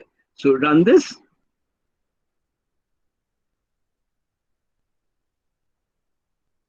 Oh, sorry, I didn't write print B. Okay. So this is for the Fibonacci numbers 0, 1, 1, 2, etc. And this gives me the ratio, and you can see that very quickly it converges to the golden ratio. Okay, it is. So it's very as simple as that. Now, yeah. Now another important thing is that this is a primitive of a matrix. That I declare a list A equal to this thing. It starts with and ends with two third brackets, so it's a list. But what are the elements of this list? Elements of this list are themselves lists. It's quite possible. You can have a list of lists, right? You can have a list of lists. So this is a kind of a primitive of a matrix where each element is a 3-element list. And you have 3 such list as a list. So it's a 3 cross 3 matrix kind of a thing. So if you give for I in A, print I, it should be bracket. I forgot that. There's bracket. You should get the first row, the second row, the third row. These are the 3 elements. And how do you get this value 5? It's A0 is this list, and it's the 0 element of A0. So A0 is A00 is a 0 element, and therefore A21 is the A2 is this one, A2 is this one, and its 1 element is this. So that is how you can generate this. So that can be used as a primitive of a matrix. But we will see tomorrow that there are much more advanced methods of, ways of handling with matrix in Python. That's called NumPy. We will use that tomorrow. Now. A tuple is discussed. uh, unpacking, etc. are discussed. This is something that, as I showed you, the kind of swapping. You can have the swapping not only with the numbers, you can have swap with the lists. For example, this I said is a matrix. So which is a 3 by 3 matrix, as I said, that this is the kind of a matrix. Then I can give this a row swap, like A0 A2 equal to A2 A0. So A2 becomes your A0 and A0 becomes your A2. So what is A0? A0 is this. This becomes your A2 and A2 becomes your A0. See, the rows are swapped. So it's very easy. I mean, if you swap 2 rows, you can just use this one. Just so it becomes easier. I mean, the same syntax, I mean, is usable for numbers as well as for rows. So you can for lists. So you can have this kind of a thing. Now we will come to the strings. Strings is string. Say this is a string.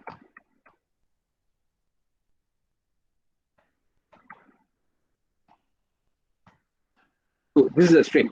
So as you see, as you know, those who have done C, you know that string you call string is actually an character array kind of a thing. So here also you can see that it's a kind of a character list kind of a thing. Like you can retrieve the first element of and as I told you beforehand, that the string has to be started, and there should be in the end of the string there should be quotation signs, and this quotation sign can be the first bracket, can be second bracket, can be third bracket, but the bracket with which you start the string should be the quotation sign. If you start your string with the first single quotation, you should end it with single quotation. You cannot start your string with single quotation and end it with double quotation. That is not allowed. But you can retrieve the elements of the strings like you do in the character array. So like A0 of course is small a, and A minus 1 would be what? A minus 1 will be last element. Right? So the same syntax prevails, that A minus 1 will be the last element, A minus 2 will be the last but one element, and of course you can have what you call slice like A or 3 to minus 3. So you start with the third number, third position. So third is ASBF. You have to start with F and end where? End.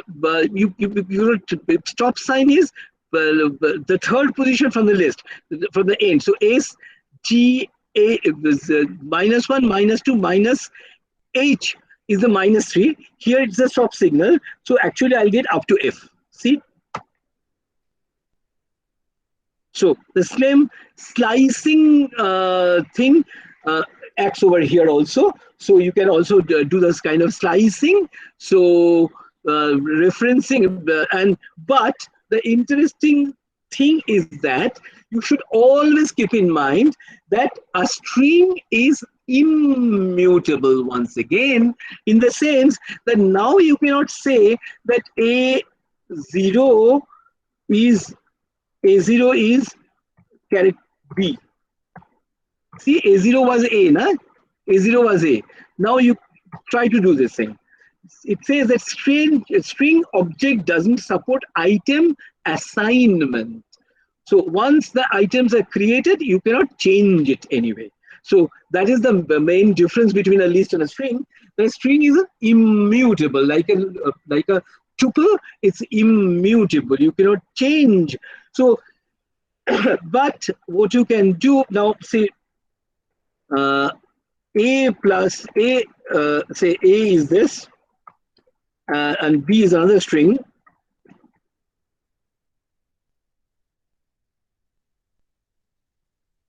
Like list, you can concatenate them. That's quite so the point is you can retrieve the elements called referencing. The way you do it for list, you can do the kind of slicing. Those are allowed. You can do concatenation, that is also allowed, but you cannot reassign any value of the any character value. And the len, of course, occurs for, I mean, you can have len of A gives you 12. That means there are 12 elements, right? Okay. And the important thing is that yeah, the methods. What are the kind of methods? Now this is something amazing, that you have a lot of methods, lots of methods for string. For example, if you want to retrieve that, I can write help of str, meaning thereby that I want to see the help on strings, or I could easily say help A. That will be the same thing, because A is already a string. So if I say help A, it will give me the help on string. Sorry. Sorry. Help str. I don't know why. There are many string helps. Once again, for the time being, you ignore all the methods which starts with a double underscore. So, but if you just ignore them, there are many. I mean, see, there's such a huge thing. I mean, lots of things. It starts with this. Where is A? It starts with capitalize. What does it do? It returns a capitalized version of the string. What does it mean more specifically? Make the first character have uppercase and the rest lower. So if you give a string, the first character will be uppercase. That's called capitalize. So there are many such things like center. Count is of course quite understandable. Let's make a use of count. Say for example, A is equal to some DNA sequence like A.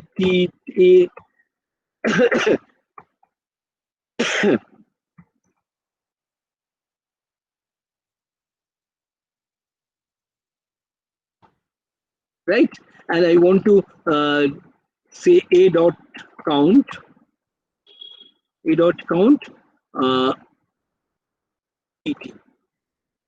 What I mean that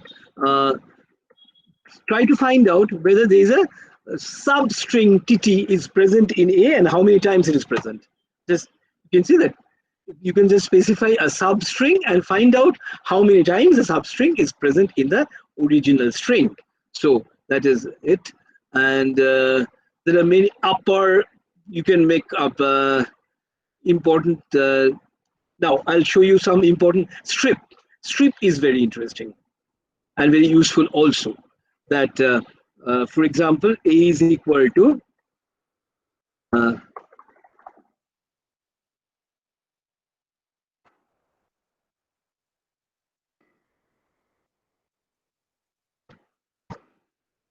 sorry. So A is this, and what is A dot strip? So what does it do? The initial and the trailing blanks, it is just strips it off. So initial blanks and the trailing blanks, it just strips it off. It gives you a more slick version of the string.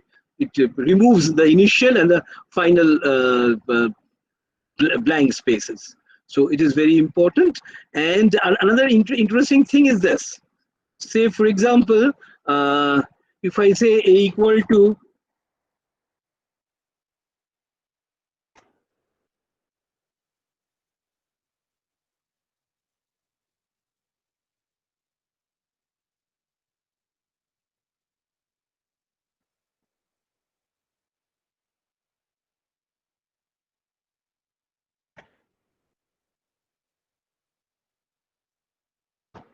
and if I say A dot split, see what I get? Every word I get as a substring. I divide the original string into different words. How the word is defined, that this separator is the blank space. Separated is a blank space. Wherever there is a blank space, wherever you get the blank space, you get anything before the blank space as a substring, and so you finally you generate a list of strings. So in a common English language, I would say that if you have a sentence-like thing or a paragraph-like thing, so you collect all the words present in the sentence, and you make a list of the strings made of each words of the string. So it's a very useful and very very useful method. And if you want to get the details of this, you can type help str dot strip. What does it do? It tells you that it returns a copy of the string. Remember, it's a copy of the string with leading and trailing. Sorry, I was discussing about split.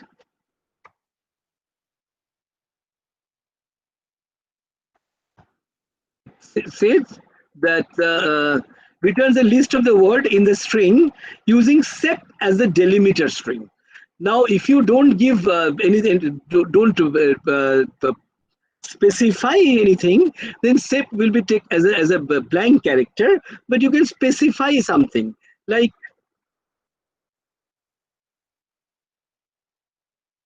I could say, what should I take? A dot strip, like a dot strip, cars.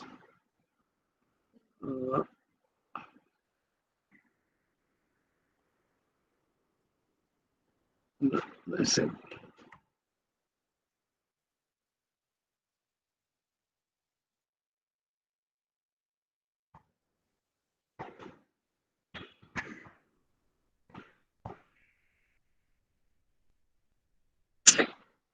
The keyword is sep. Sep equal to, say, small I. So it will try to find out where is small I. So anything before small I will be taken as a. So you can see that there was it separated taking the delimiter as small I. So Orunavo Odika Orunavo ADH I, and then it found out everything before that, and then following the I. So I can play with the delimiters also. So this is it. Usually the delimiter is a blank space. So this is very important thing, and you can see that eval is also here as an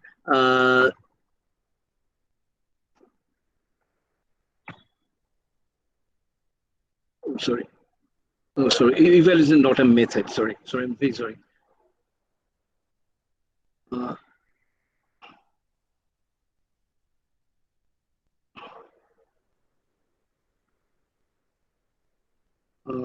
Count, replace. You can see that replace is also very interesting. You can replace one substring by another, but remember that you can this is a method replace. A dot replace b by tagg. So whenever you find b, you replace it by tagg. Okay. So B was originally TTAG. So you replace all the TTAG by TAGG. But as I said, that how can you do that? A string is a immutable thing. So how can you replace this? No. What does your A dot replace produce? It produces a copy of the string, which is where you can find that all the TTAG is now replaced by TAGG, but original A is not changed. You get a copy of A. So you have to store it in a different name like S. Now in the S you will find that all the strings which were TTAG is now replaced by TAGG, but A is not changed at all. So you print S, you see that this the original TTAG is now changed to TAGG, but print A, the print A is unchanged. Nothing happens to that. So it is still unchanged. So remember, always whenever using a string method, keep it in mind that the string method, whatever it does, it cannot change the original string. It always gives you a copy of the string with the kind of change that you are asked for. Split I have already discussed, and the opposite of split is join. So for example, this is a list which contains some strings like this is a Python string. You want to join them, right? The syntax is this: dot join B, dot join B, and what is this? It's a quote blank quote. So dot quote blank quote join B joins the strings into a single string. Now the glue with which you join this is here quote blank quote. So you are joining the sub strings in a single string using blank as the glue. So this is a Python string. Okay. So let me just try this out once again. Say let's do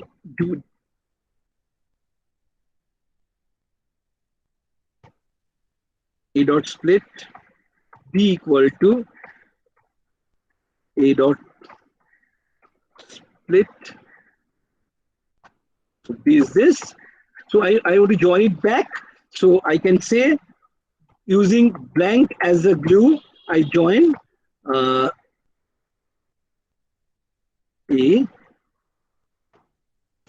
Sorry.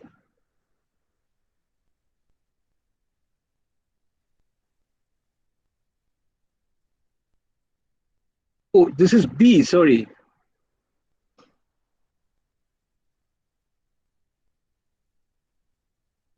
Join B. Okay. Now, instead of this, I could have changed the glue. For example, if I give the glue to be this one, star, for example, hash. So instead of the blanks, they will be joined by hash. So I get Urunavu hash, Udhikari hash, physics hash, WBSU. So I can play with the glue character also. So this is a very interesting thing. So you can play with the help and you can find out different glue characters. Now, this is now, can you, this is a program, you can read it and you can see what I did in this case is, oh, I forgot to mention you that there are two in this important thing that is used in this program is that we all know about the ASCII codes. For example, capital A, when stored in this, in this computer, it's stored digitally as a number. It's called the ASCII value. And if I want to know the, if you want to know the ASCII value corresponding to capital A, the way to do is ORD. ORD of capital A gives me the value of the, oh sorry, ORD of capital A.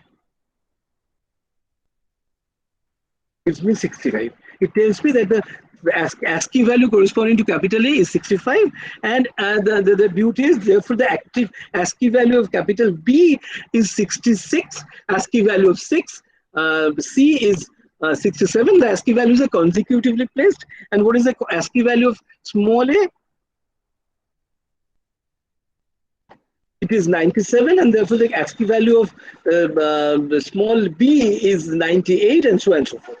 And if I know the ASCII value, how do I get the character corresponding to it? It's just CHR. CHR of 97 is, okay. So ORD and CHR are just two complementary functions. So those are used in developing this function. So what is the aim of this? The simple, very simple kind of encryption where I will input a string and then shift each of the small letter characters by a step. And step will also be a kind of input. If you give 2, so I'll shift each small letter characters by 2 values. If you give 3, I'll shift all the small letter characters by three values, so the string will appear to be different. So it's a kind of a very simple kind of an encryption. So how do I write this? So I input a string A, and I should input the step, maybe 2, 3, 5, anything, and then I first create a blank string, just a blank string, and then what I do that I record. I don't remember. I record the starting ASCII value of small a, because I want to shift the small letters only by the step size.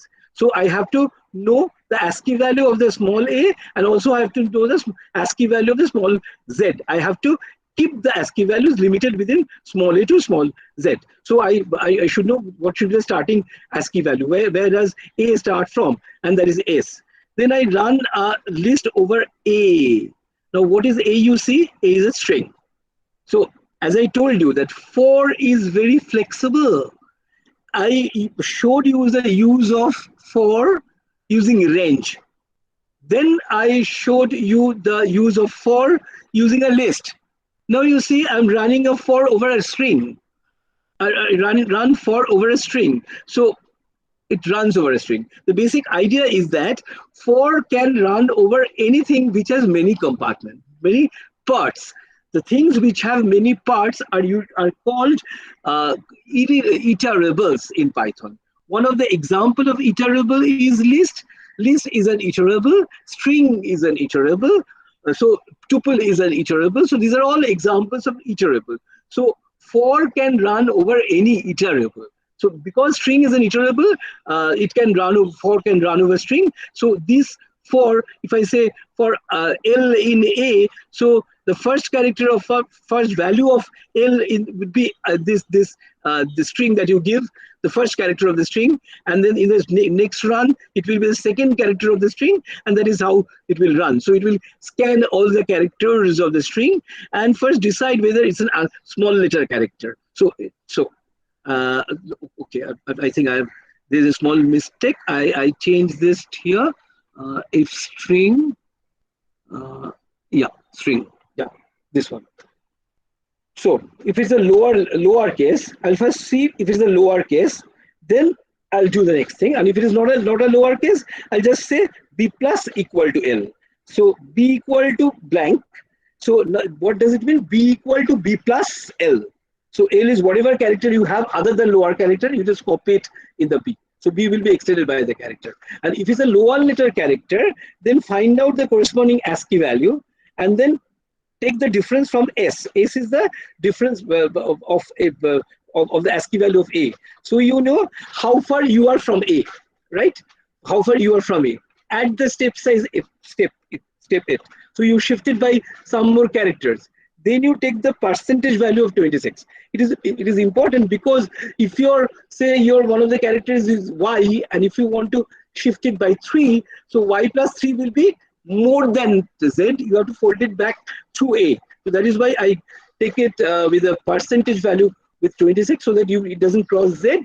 And so now you add it with S. So you get a ASCII value, you get the corresponding character value, and you add it to the B.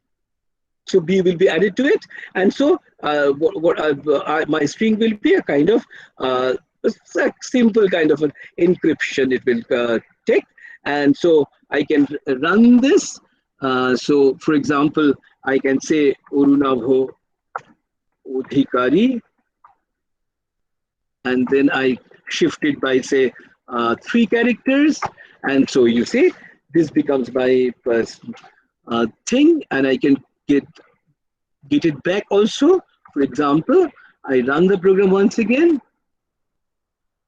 get string,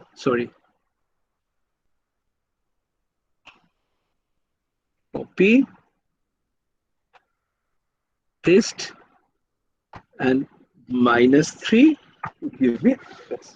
So that is to exemplify the use of this simple program. The use of is lower.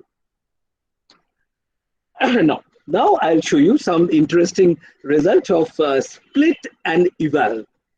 this is I use this splitter eval to read a data file. So I have imagine that I have a data file called data.f.d. I don't know whether I have such a data file here. Data file. Do I have?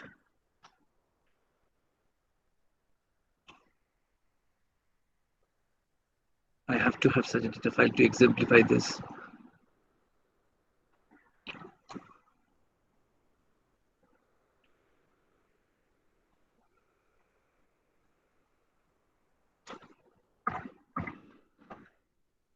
Data plot.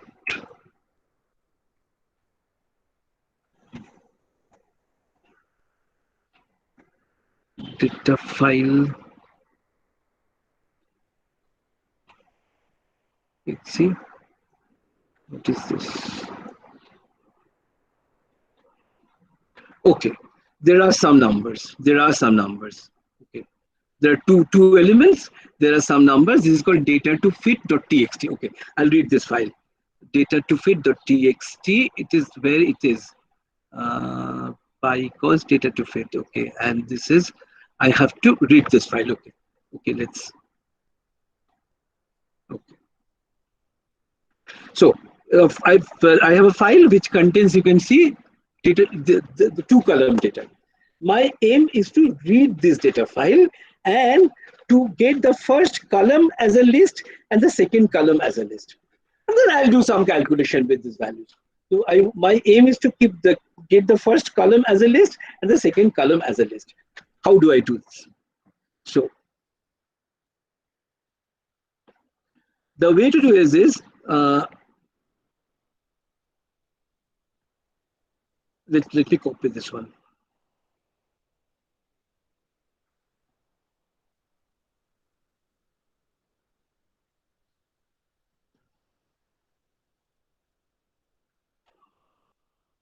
Easier than typing.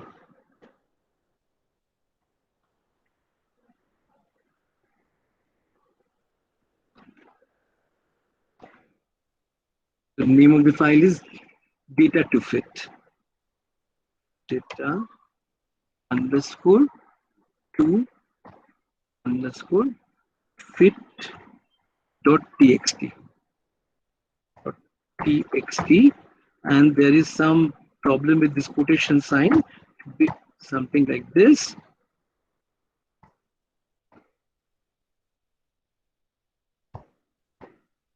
Right. Let me see whether it is working. Then I'll just explain. Oh.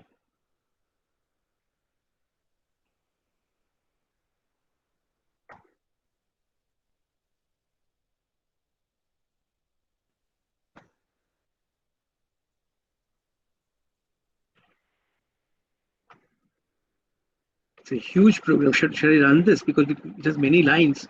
Okay, but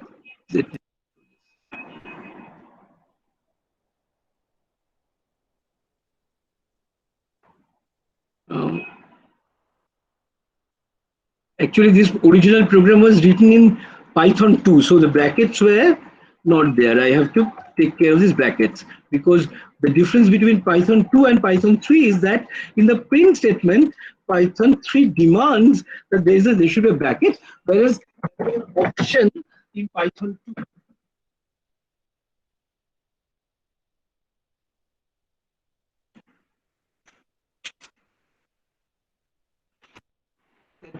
You have to have the brackets.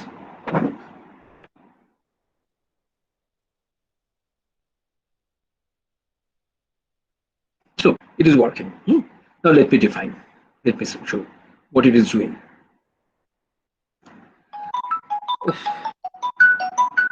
Hello? Hello? Hello? এখন আমি কথা বলতে পারবো না, আমি এটা online ওয়েবিনারে আছি ভাই।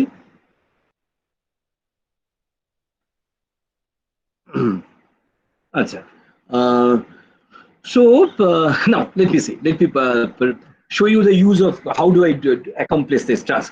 So first thing is to open a data file. And this is very C-like syntax. Those of you which are familiar with C, you can see it's very C-like syntax. What is the syntax? It is, you have to say open, and you have to specify the name of the file. If it is not there in your present directory, then you have to specify the path of it also. And then this is called the mode in which you open the file. R stands for reading. You want to read the file. If you want to write the file, you say W. And if you want to read an existing file, I mean, if you want to append over an existing file, you give A. The difference between W and A is W. When you open it with a W, so if there is an existing data file, everything will be lost. Everything with the data file will be lost, and whatever you write through this program will be the only things written over there. The old data will be lost. And if you instead of W, if your mode is A, which is append mode, then the pre-existing data will be conserved, and whatever data you write with this program will be just appended on your existing file. So these are the thing. And if you want to read and write over the same file, you can of course give RW kind of a thing, but that is not very advisable. So so you create this, and this F becomes what you call a file handler. This is something called file handle, right? Okay. In C language, we used to call this F as file pointer. Now we will call this a file handler. And now you create two blank list X and Y, where you will finally keep your values. Now the interesting thing is that, as I said, that for is very flexible. You can run for with a range, with a list, with a string, with a tuple, even with a file handle. Even with a file handle. So if you run over a file handle, so it is this line is not, I mean, I could write anything like X, Y, Z, anything. It's a name of the variable, loop variable. Name of the loop variable here is line. I could give any other name, but then what is the value of this loop variable? So F is now a file handle. So it will go into the file. So this is the file. Now it will first read the first line of this file. It will read the first line of this file. And the first line contains some numbers or whatever. It takes the whole first line as the first value of the loop variable, right? And as a string. So whole thing comes as a string. It comes as a string. So it's a string which contains now two numbers. With a blank or tab in between, right? So it's a string of two numbers. So there's a string over there. There are two values separated by blank or string. So that is what happens. So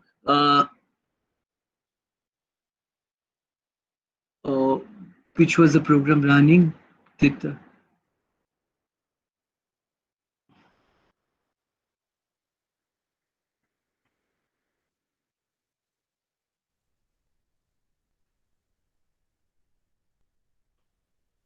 Yeah. Oh no, it was something different. Is there any file called sumdata.txt? I don't know. Which oh, I was working with this. Okay. Let's save this in a name.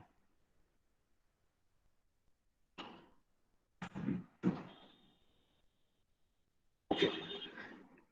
So the point is, therefore, I give the first, when this is my file, data.fit, the first line comes as a string. Now, so I know that it's a string. So next thing what I do, I split the string using split. So now what is L therefore? L is a list of strings. So L is actually, once again you see this, this one is a string. This one is the first value of the string that comes as a value of line variable. So value of line is a string which contains two values separated by a blank. That's a string. Now I split the strings. So I create a value L, which is now two strings. This is one string. Up this is one string, and this is another string. A list with these two string values. And so what is this? This one is the 0th component of this list, and this is the first component of this list, right? So I can address both of them. Yeah. So what I do, I mean, this is not important here because it's long, just hash it. Now, what I am doing, I'm the 0th component of L, I'm evaluating. So it's string. Now I'm evaluating, I'm converting it to a number, and I append it to X. And I evaluate the first component, the other component of the list, and also I convert the string to a number and then append it to Y. So now my X and Y two things will be appended, and we'll go over all the lines of the file, and therefore finally I get X and Y two lists created which contains all my numbers. So it's already run. So I just give X, this is value, and Y this. Is very useful, and this is very flexible. And I said, as I said, that it is very flexible. It doesn't care for. I mean, now your this file may contain numbers. It may contain strings. It may contain many other things. I mean, you can. This is where you can read the entire file. I'm just giving you an example that in one of the cases in last few days, I've been interested with the task of, today, now we are all continuing our teaching learning using online platform, and the examinations are also held with online platform, and we were trying to ask them questions, like not MCQ questions. Our students will be given long type questions, but the point is we want to make some sort of personalized questions. Like we will have a file which contains 6 questions, and out of that I want to make a question which will take one question from question number 1 to 3, and the second question from the question number 3 to 346, and the third question from 7, 8, 9, and the last question from 10, 11, 12. So, and if I do this way, I can actually, by a simple problem of mathematics, I can generate 81 different questions. So my task was to generate from one such file. I have to generate 25 different, because we have 25 students, 25 different files, right? Given from one text file, you generate 25 different text files. So this is the way I actually read it. I used this technique to read these lines, and then I did all this cut and paste. So I want to say that these kind of a reading of file is very flexible. You can read anything under the sun with this kind of but it has to be a text file kind of thing. So it's very, very, very useful thing, and you use it. But if you are very sure that your data contains a matrix-like thing, that your fixed amount of rows and a fixed amount of columns, and it contains only numbers for further use of analysis, a complete kind of matrix kind of a thing, having a few number of rows and columns and numbers, then you don't go into this kind of details. You use NumPy, you have much better way of doing it, but those are applicable for a restricted kind of data. This is applicable for a much general kind of data. So it's this is much more usable, and and the corresponding thing is that if you want to write, for example, if write,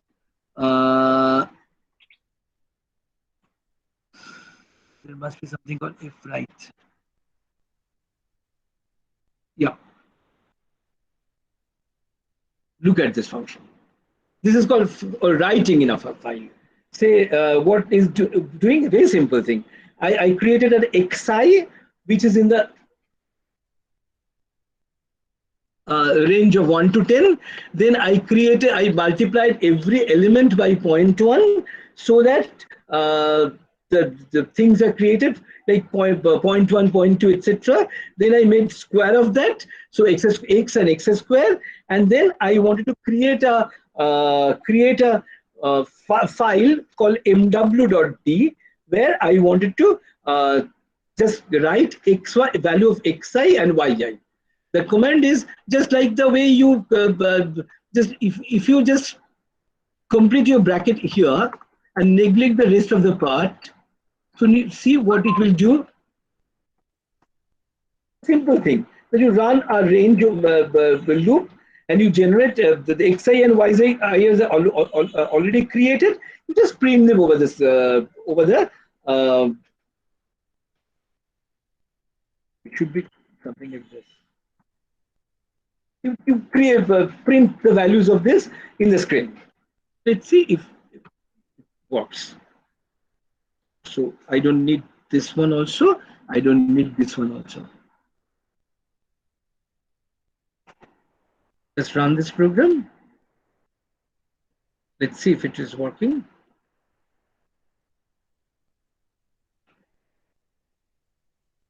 Oh, sorry. So these are the point 1 and the square. Point 2 and square, the values are printed. Now I want to, instead of the screen, I want to write it in a file. So the thing would be just like this. Extra thing that I have to add is this one.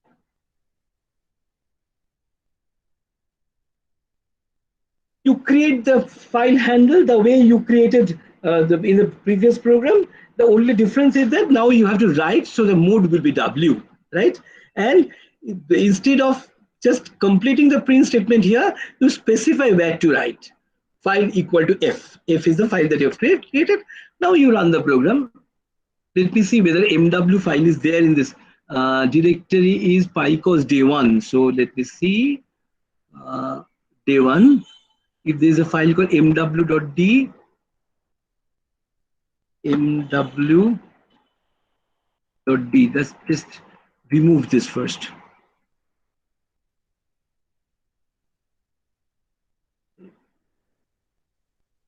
Oh, it's already removed. Okay.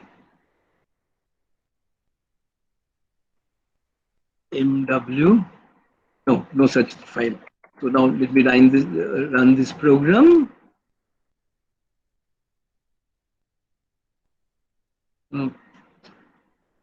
There's a gap. Now it is very interesting. Now it says that what mistake did I do?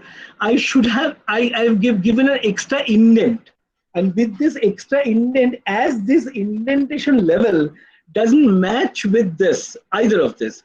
Once either your program the lines has to start from the very first line, then it is in the basic level, or it has to go with an indentation. For example, this is a for loop. Now I can write anything with an indentation the way I wrote it here, but this is an extra indentation that doesn't match the 0th level or doesn't match the print level also. So this is an error. So if I write it here, so it will try to close the file in every in the first run of the loop, and in the second run of the loop it will say that it's an error because your file is already closed. So I should have written it here.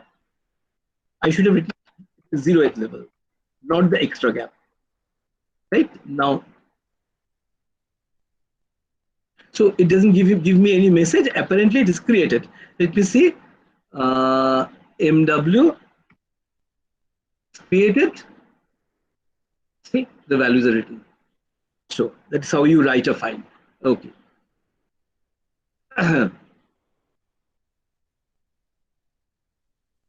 Now comes dictionary. Now dictionary is something very similar to a list. The important difference is that, first of all, when you create a dictionary, instead of third bracket or first bracket, you create curly brackets. You create curly brackets. You create it with curly brackets. How much time do I have left?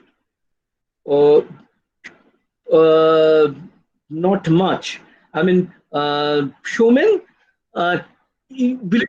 Yes. if I leave you at 1:45? Yes, sir. No problem, sir. No problem.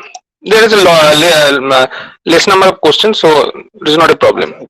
So now dictionary is something like a list, but the only difference is that if a list has a entry, for example, some numbers, and then some indices, index and the value. Index are of course some numbers which start from 0, 1, 2, 3, 4. Here in dictionary, you can have a value, and instead of an index, what you can have a key, K-E-Y key. So here, the 35 is a value which is associated with a key called Sumi. So 44 is a value which is associated with a key value. So dictionary entries do not have indices. They have corresponding keys associated with them. So this is a trick by which you associate two pairs of things. The best thing that if you want to keep stored two things pair wise, so you use dictionaries, and you can retrieve all the keys by a dot keys, and you can retrieve all the values by a dot values. You can the way you retrieve one particular value of a list by uttering the index number, you can retrieve the similar way a particular value of a dictionary by uttering the corresponding key. You give the value of the key, you get the corresponding value of the value of the dictionary. So this is key, and this is a value, and this is reassignable. It's not immutable. So that is it. And the next interesting thing is set. Set is very important, interesting thing that. For example, let me just do it. Set is, say for example, I have something called set is also set also starts with a it starts and ends with curly brackets. So let me write this. So this is my set. This is not a list. Now, what I wanted you to understand is that A has some repeating values. You can say A has some repeating values. The two is repeated many times. 3 is repeated many times. 1 is repeated many times. So, what are the distinct element of this A? This is called a set. A doesn't contain all the elements. It picks up the distinct elements, right? So, and what is the type of A? Type of A is set, and it obeys all the set theoretic rules. Like you can have another set B, and the similar way, and you can take the intersection and union of A. I mean, the way it goes. I mean, so I can show you an interesting application of set. Okay, let me show you this program. Say it's a list which contains a repeated value, and our task is to find out the count of every number. For example, 5 is repeating many times. I have to find the count, the frequency with which 5 is repeating, frequency with which the 14 is repeating, etc., etc. So, which is called a frequency table. I have to generate a frequency table, right? So, what do? I first generated XD. XD is a set of X. So this is a list, and I said set of X. So make a set using this list. So what will happen? XD will contain only the distinct values of X, right? Okay. Now I create a dictionary. Dictionary, each value taken from XD. So I take each distinct value and I pair it with the count of this value in the original list. So I take all the distinct values from XD. XD are the distinct values of X. So I take each distinct value and we associate with the count of this value with the original list. So that will give me the frequency, and the output will be this. So that the simple thing tells me that 10 repeats 7 times, 14 repeats 10 times, 5 repeats 14 times, minus 2 repeats 4 times, etc. So my slide will contain another program which will calculate the mode of the function, but I don't have time to go into it. So I stop here, but I wanted to Okay, this is an interesting thing. I want to show you that if I have say 3 such files, ABC, one is a list, B is a string, C is another list. But the important thing is that all of them contain the same length. Now I can create something called zip of ABC. What will happen, zip of ABC will create, and finally I have to make it a list. Zip of ABC and then list. You know how the final list is prepared? Look at it. It takes the first element of 2, takes the first element of B, takes the first element of 2, and makes a tuple. So that is how you can take the first, make a tuple, second, makes another element. So you can create a list of tuples made this way. Okay. And now I just want to, I don't have much time. I have to discuss this tomorrow, but let me just introduce you to another concept, important thing that I'll discuss in detail tomorrow. That is, I have not so far told you how to use sine, cos, tan, etc. These functions. I've told you about set, I've told you about a list, string, but I didn't tell you some very easy thing, how to calculate the square root, for example. I didn't tell you. So these are the things I'll discuss in the next thing. I just want to just show you some beginning. So my topic of next discussion will be functions and different modules. Why modules? That if someone has used C, you know that even in C, if you want to use, say, square root or sine, you have to include math.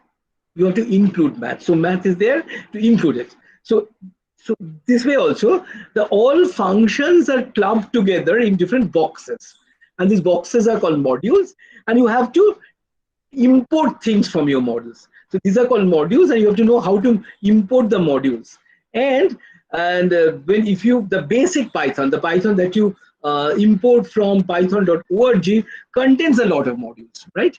And so these are very useful modules. One has to be very familiar about some of the modules at least.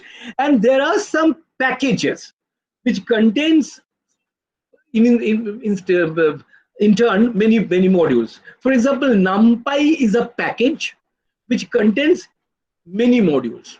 Matplotlib is a package which contains many more modules. So the hierarchy is that function, and then collection of functions is a module, then collection of modules is a package. And as I said, some modules are available in basic Python. I'll show you some. And some modules and packages are available in special distributions like Python or XY or Anaconda.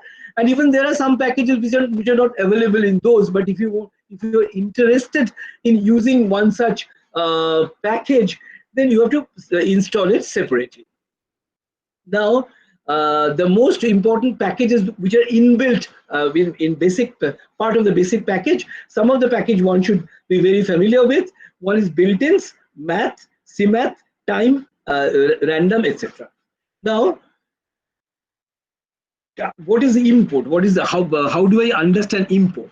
That whenever you start your Python, the interpreter, you just go into whenever you start your function program, you can imagine that you are sitting on a table, and on the table, on top of the table, there's something present. What can be those things? There are some variables that you have created: x equal to 1, x equal to quote ABCD. So these are variables.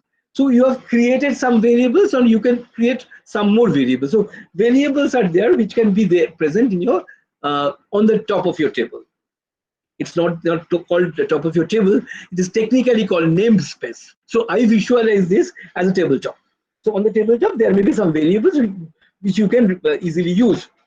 On the tabletop, you can also have some functions. Maybe some function that you yourself has written, your user-defined function, or some function that you have brought from somewhere else. So it may contain some function. It may contain some modules which can be visualized as boxes. Some functions are there within the box, but the namespace contains the box. And there is always a box. Even if you don't do anything, there is a box always present called built-ins. This box is always present. It contains some functions, and these functions are always ready to use. So if you name a function, if you try to use a function, Python will assume that function either is present on the namespace, on the tabletop, or in the built-ins, So anything within the built-ins is as good as being on your tabletop. You can easily use it without giving any reference. For example, if how to see what are the things there in your, what are the name of the functions in your built-ins, you can give such a command dir within bracket underscore built-ins. That will tabulate you the names of many functions that are available, and you can see I've given in blue some of the functions which you have already used without realizing that where you are using it from. For example, eval, max, min, open, type, zip, set, print. These functions you have already used, where you have used because those are part of the built-ins. Anything which is a part of the built-in, you can always use it without having any problem. So, and if you want to know what, for example, this any of the function, like what does this, say for example, ORD does. I told you that ORD gives you the ASCII value, but if you don't believe me, you just have to say help ORD. That will give you the help of ORD. Okay. And then, for example, help bin will tell you what bin is doing. Bin will give you the binary representation of a decimal function, right? So bin of 126 is this. Okay. And this is a program which the loop, it starts with 20 to 29. Every number, it gives you the binary representation as well as octal representation. I use two built-in functions, bin and oct, for that. Now the important thing, mathematics. Here I will stop here and hand it over to Showman. Now I want to use math. Math contains the mathematical functions, and the way to do is import math. You have to say import math. Visualize when you are giving the command import math, what happens? Math is something like a box. It contains many functions, and when you say import math, the entire box is placed over your namespace. On the tabletop, the box is kept. So the box is here, which contains the functions. So it contains functions like square root, 10, it contains a variable, already predefined variable pi, etc. But if you want to find out the value of square root of 10 of pi by 3, you have to give a command like math.pi by 3. Why? Because pi is not on the tabletop, it's in a box. So you have to see, go to the box, see the value of pi and use that. So the pi that is present in the math box, use that. Then you use a function 10, which is again present in the math box. Then we use the value of square root, which is another function present in the math box. So every time you use a variable or a function from that box, you have to refer where it is coming from. It is coming from the box, because the box is not open.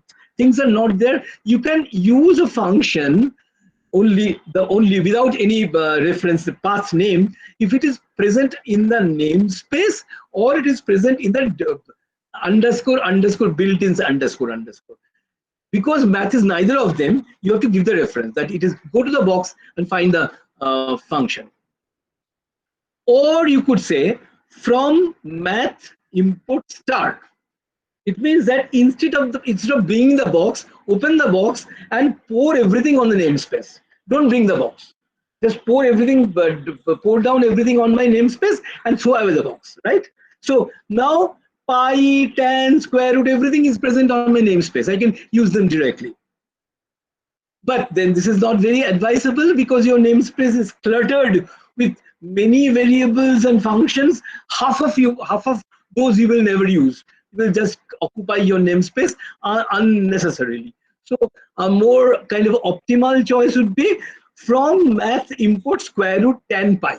So if you're very sure that you are going to use only three functions, the three things, square root, pi, 10 and pi, don't bring everything down on your namespace. Just bring selectively the things that you need. So there are three alternative ways of importing things or importing functions in your namespace. And of course, it appears that this is the easiest thing. So those who are just start beginning the programming, I'll advise you that you to take the second path, the middle path, the Buddhist path, I would say, the middle path. But to an experienced one, my advice would be use the first one. Because when you write a professional kind of program, you have to use many boxes, in many boxes. So don't pour everything down on the namespace, because there is a very chance that there may be two different functions present in the two different boxes with the same name. So if you pour down everything on your namespace, there will be a kind of conflict. So don't go into that conflict. Keep everything in the boxes and use them from the box itself. So more professional use would be to keep them in the boxes and use it from the box itself. Don't use the middle part. Okay, but third path you can always do. You can, if you are very clear, very sure that you're going to use these things only, then you can sometime use the third path also. Now, if you look at the math box, there are many functions. Some of the important, you can see the value of e and value of pi is already defined as defined constants. So you just don't have to say 22 by 7 or 3.141. You can just say math.pi. You can get the value of this, and you can have a lot of functions. And I think that it is not necessary to explain the names are sufficient. Sine, cos, tan hyperbolic, tan is the tan inverse, etc. Those functions are available. You can have help on each of them. And I think I should stop here. At least, okay. Can I just take 5 minutes, Showman? Just less than 5 minutes, probably. Okay, sir. Okay. Now, there's another module called CMath. CMath is an interesting module which does mathematics similar to math, but it can deal with complex numbers. For example, import CMath. So it's a CMath, and use CMath of square root of 1. CMath square root of 1. It will give you 1 plus 0j. 0j means, those who are familiar with electrical engineering, you know that instead of writing the complex number as a plus ib, they write it with 1 plus jb. And here the Python convention is that you have to write j after the number, not before. Why? It is very clear that if you write 1 plus j0, it will try to interpret that you are trying to add 1 with a variable called j0. J0 is a variable, a valid variable name. You can have a variable called J0, but the variable name cannot start with an alphabet. So 0j cannot be name of variable. If you say 0j, Python will understand that you are talking about the complex number with the imaginary part 0. So square root of 1 is a complex number. If you use CMath, it will automatically give you a complex number with 1 as a real part and 0 as a complex part. And square root of minus 1, if you say, it will say 1j. So it will mean that it is in common English language, it is I. So if you give sqrt3 from math, it will give you an error. But if you get CMath of sqrt minus 3, it will give you a value which is root 3j. And now you can Python can handle complex numbers. You can start with a variable a equal to 2 plus 3j. It understands that you are talking about a complex number whose real part is 2 and the imaginary part is 3. Or you can give a complex number, you can assign a complex number this way, or alternatively you can use complex function 2, 3. These are just equivalent. And there exists a complex number. You want to get the real part of it. It is a dot real. The imaginary part of it is a dot image. The modulus of a, it abs of a. The conjugate of a is a dot conjugate. And if you want to get the phase of a, it is math dot attend to a dot image by a dot real. Okay. And I think I can start the other things from tomorrow. Okay. So I hand it over to Showman for the next discussion. Thank you, sir. The participant, just for your information, I have shared one question MCQ. There are 10 MCQ. This is only for self-assessment. No submission is required. Sure. And the answer will be yes. Sir. Hello. Can I come Yes. out of the presentation and you want to start your presentation, or the presentation? No, I will not present anything, sir. Just for information, actually, I will not present anything. Just for the information of the participant. That is the yes, sir. Sir. You turn on your video so that people can see your face. Thank you, sir. So this is for the information of the participant that I have shared one MCQ. 2 MCQ will be shared of 10 questions and in each day, and there will be an assignment also. No submission is required. This is for only for the self-assessment, and there are certain questions that I have answered some of them, and some of them I can ask sir to answer those questions. Like one question is very common, that is not related technical. It is participants want to have the PPT. Is it possible, sir, to share the PPT with the participant? I'll take some time. I'll take some time, means a few. I think in the late afternoon today, I'll share it in the WhatsApp group. Okay, thank you, sir. Thank you.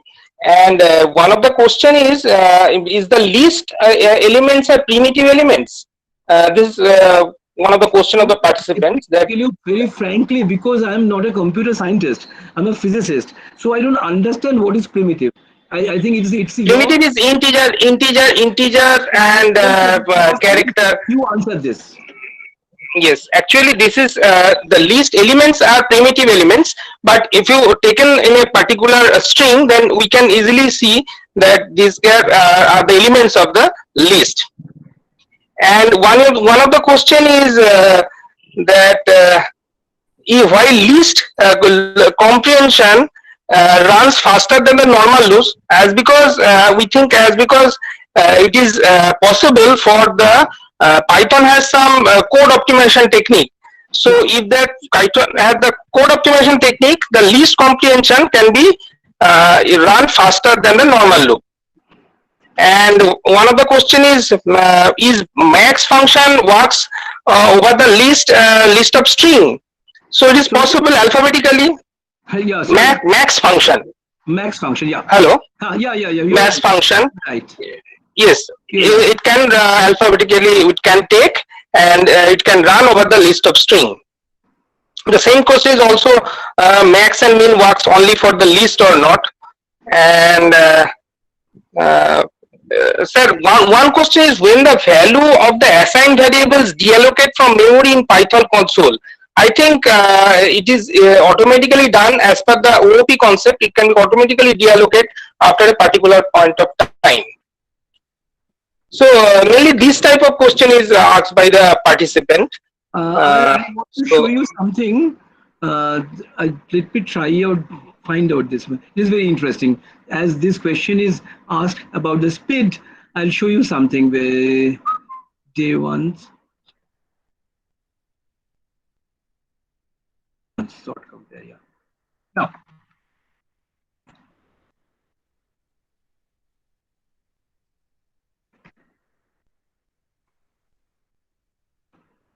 Now, this is something I want to share with you. This is a kind of the question is asked, why should I use? I want to tell you that whenever, don't try to use Python like a literal translation from your C program. Python has tricks like list comprehension and other things, and try to use the methods as much as possible, because that saves your time. This is a one kind of demonstration of this, that this is something where I did a kind of sorting of a list, where I generated random numbers. You can see that from random is a module. from which there is a function called random. So it's a random function from the random module. I've used it, which gives me some number between 0 to 1. So I've created, say, 5,000 numbers over here, and then I used copy. So I kept the copy of A in B, B1, C, and D. And then I am not going to discuss. This is something called bubble sort. The bubble sort is done in the traditional way. Only thing that swap is done in a Python is swap. Otherwise, it's a just double loop by bubble sort. This is a selection sort. In this selection sort, in the selection sort, you have to find out the maximum and the position of the maximum. So the maximum and the position of maximum is used using the max function and the index function. And the swapping is Python is swapping. Here, the same selection sort is done, but the max and the maximum and the position of the maximum is found out using the explicit loops, right? So here I use the Python trick, and here I didn't use any of the tricks other than the swap. Okay. And this is insertion sort, very simple insertion sort, but I use pop, and insert. Okay. And Python itself has a method called sort, which uses stim sort. It's an algorithm, which is a very advanced algorithm, which uses merge sort, and it's a different version of the merge sort. So I'm not very sure about the algorithm of stim sort either, but I want to, and I did something interesting, that from time is a module from which I imported another function called time. So time function from the time module. So what is the function of this? If you just run for time, it will give you the value of time from the 1st January of 1970 in terms of seconds. So how many seconds have passed from 1970, 1st January. So I see where I use function time. At the start of the bubble sort, I use T1, and at the end of bubble sort, I use T2. And where the other sorts are. So every sort algorithm is separated by a call of time. So T1, T2, T3, T2, T3, T4 gives me the different amount of the values at which I'm looking at the watch. And finally, I compare the times taken in the same task by doing bubble sort, selection sort using loop, essentially insertion sort, and stim sort. And you can see that when I use, say, 1, 2, 3, 4, 5, 10 to the power 5 numbers, bubble sort took me 17 minutes on my same device, and selection sort Pythonishly used 2 minutes, whereas selection sort using explicit loop took 7 minutes. So you can see the difference. 7 minutes and 2 minutes, the same algorithm, but the max and indices, these two methods are used. So only use of these two methods, they are so optimized that the use of these two methods can reduce the running time from 7 minutes to 2 minutes, and insertion sort took me 9 minutes, whereas stim sort, look at this time, 0.03 seconds. So that tells me that wherever it is possible, use the Pythonish tricks, use the Python methods. Okay. Showman. Okay, thank you, sir. Thank you, sir. As one question is how to write the switch case statement in Python. Is it possible to write? Of course, it's the same way you write it. You just remember that. Of course, you have to give colon and the indentation. Okay. Otherwise, it's the same thing. Okay. Okay. Last question is: can we append? Hello. Append? Can you append the sublist into a list? Append the sublist into a list. Is it possible to append it?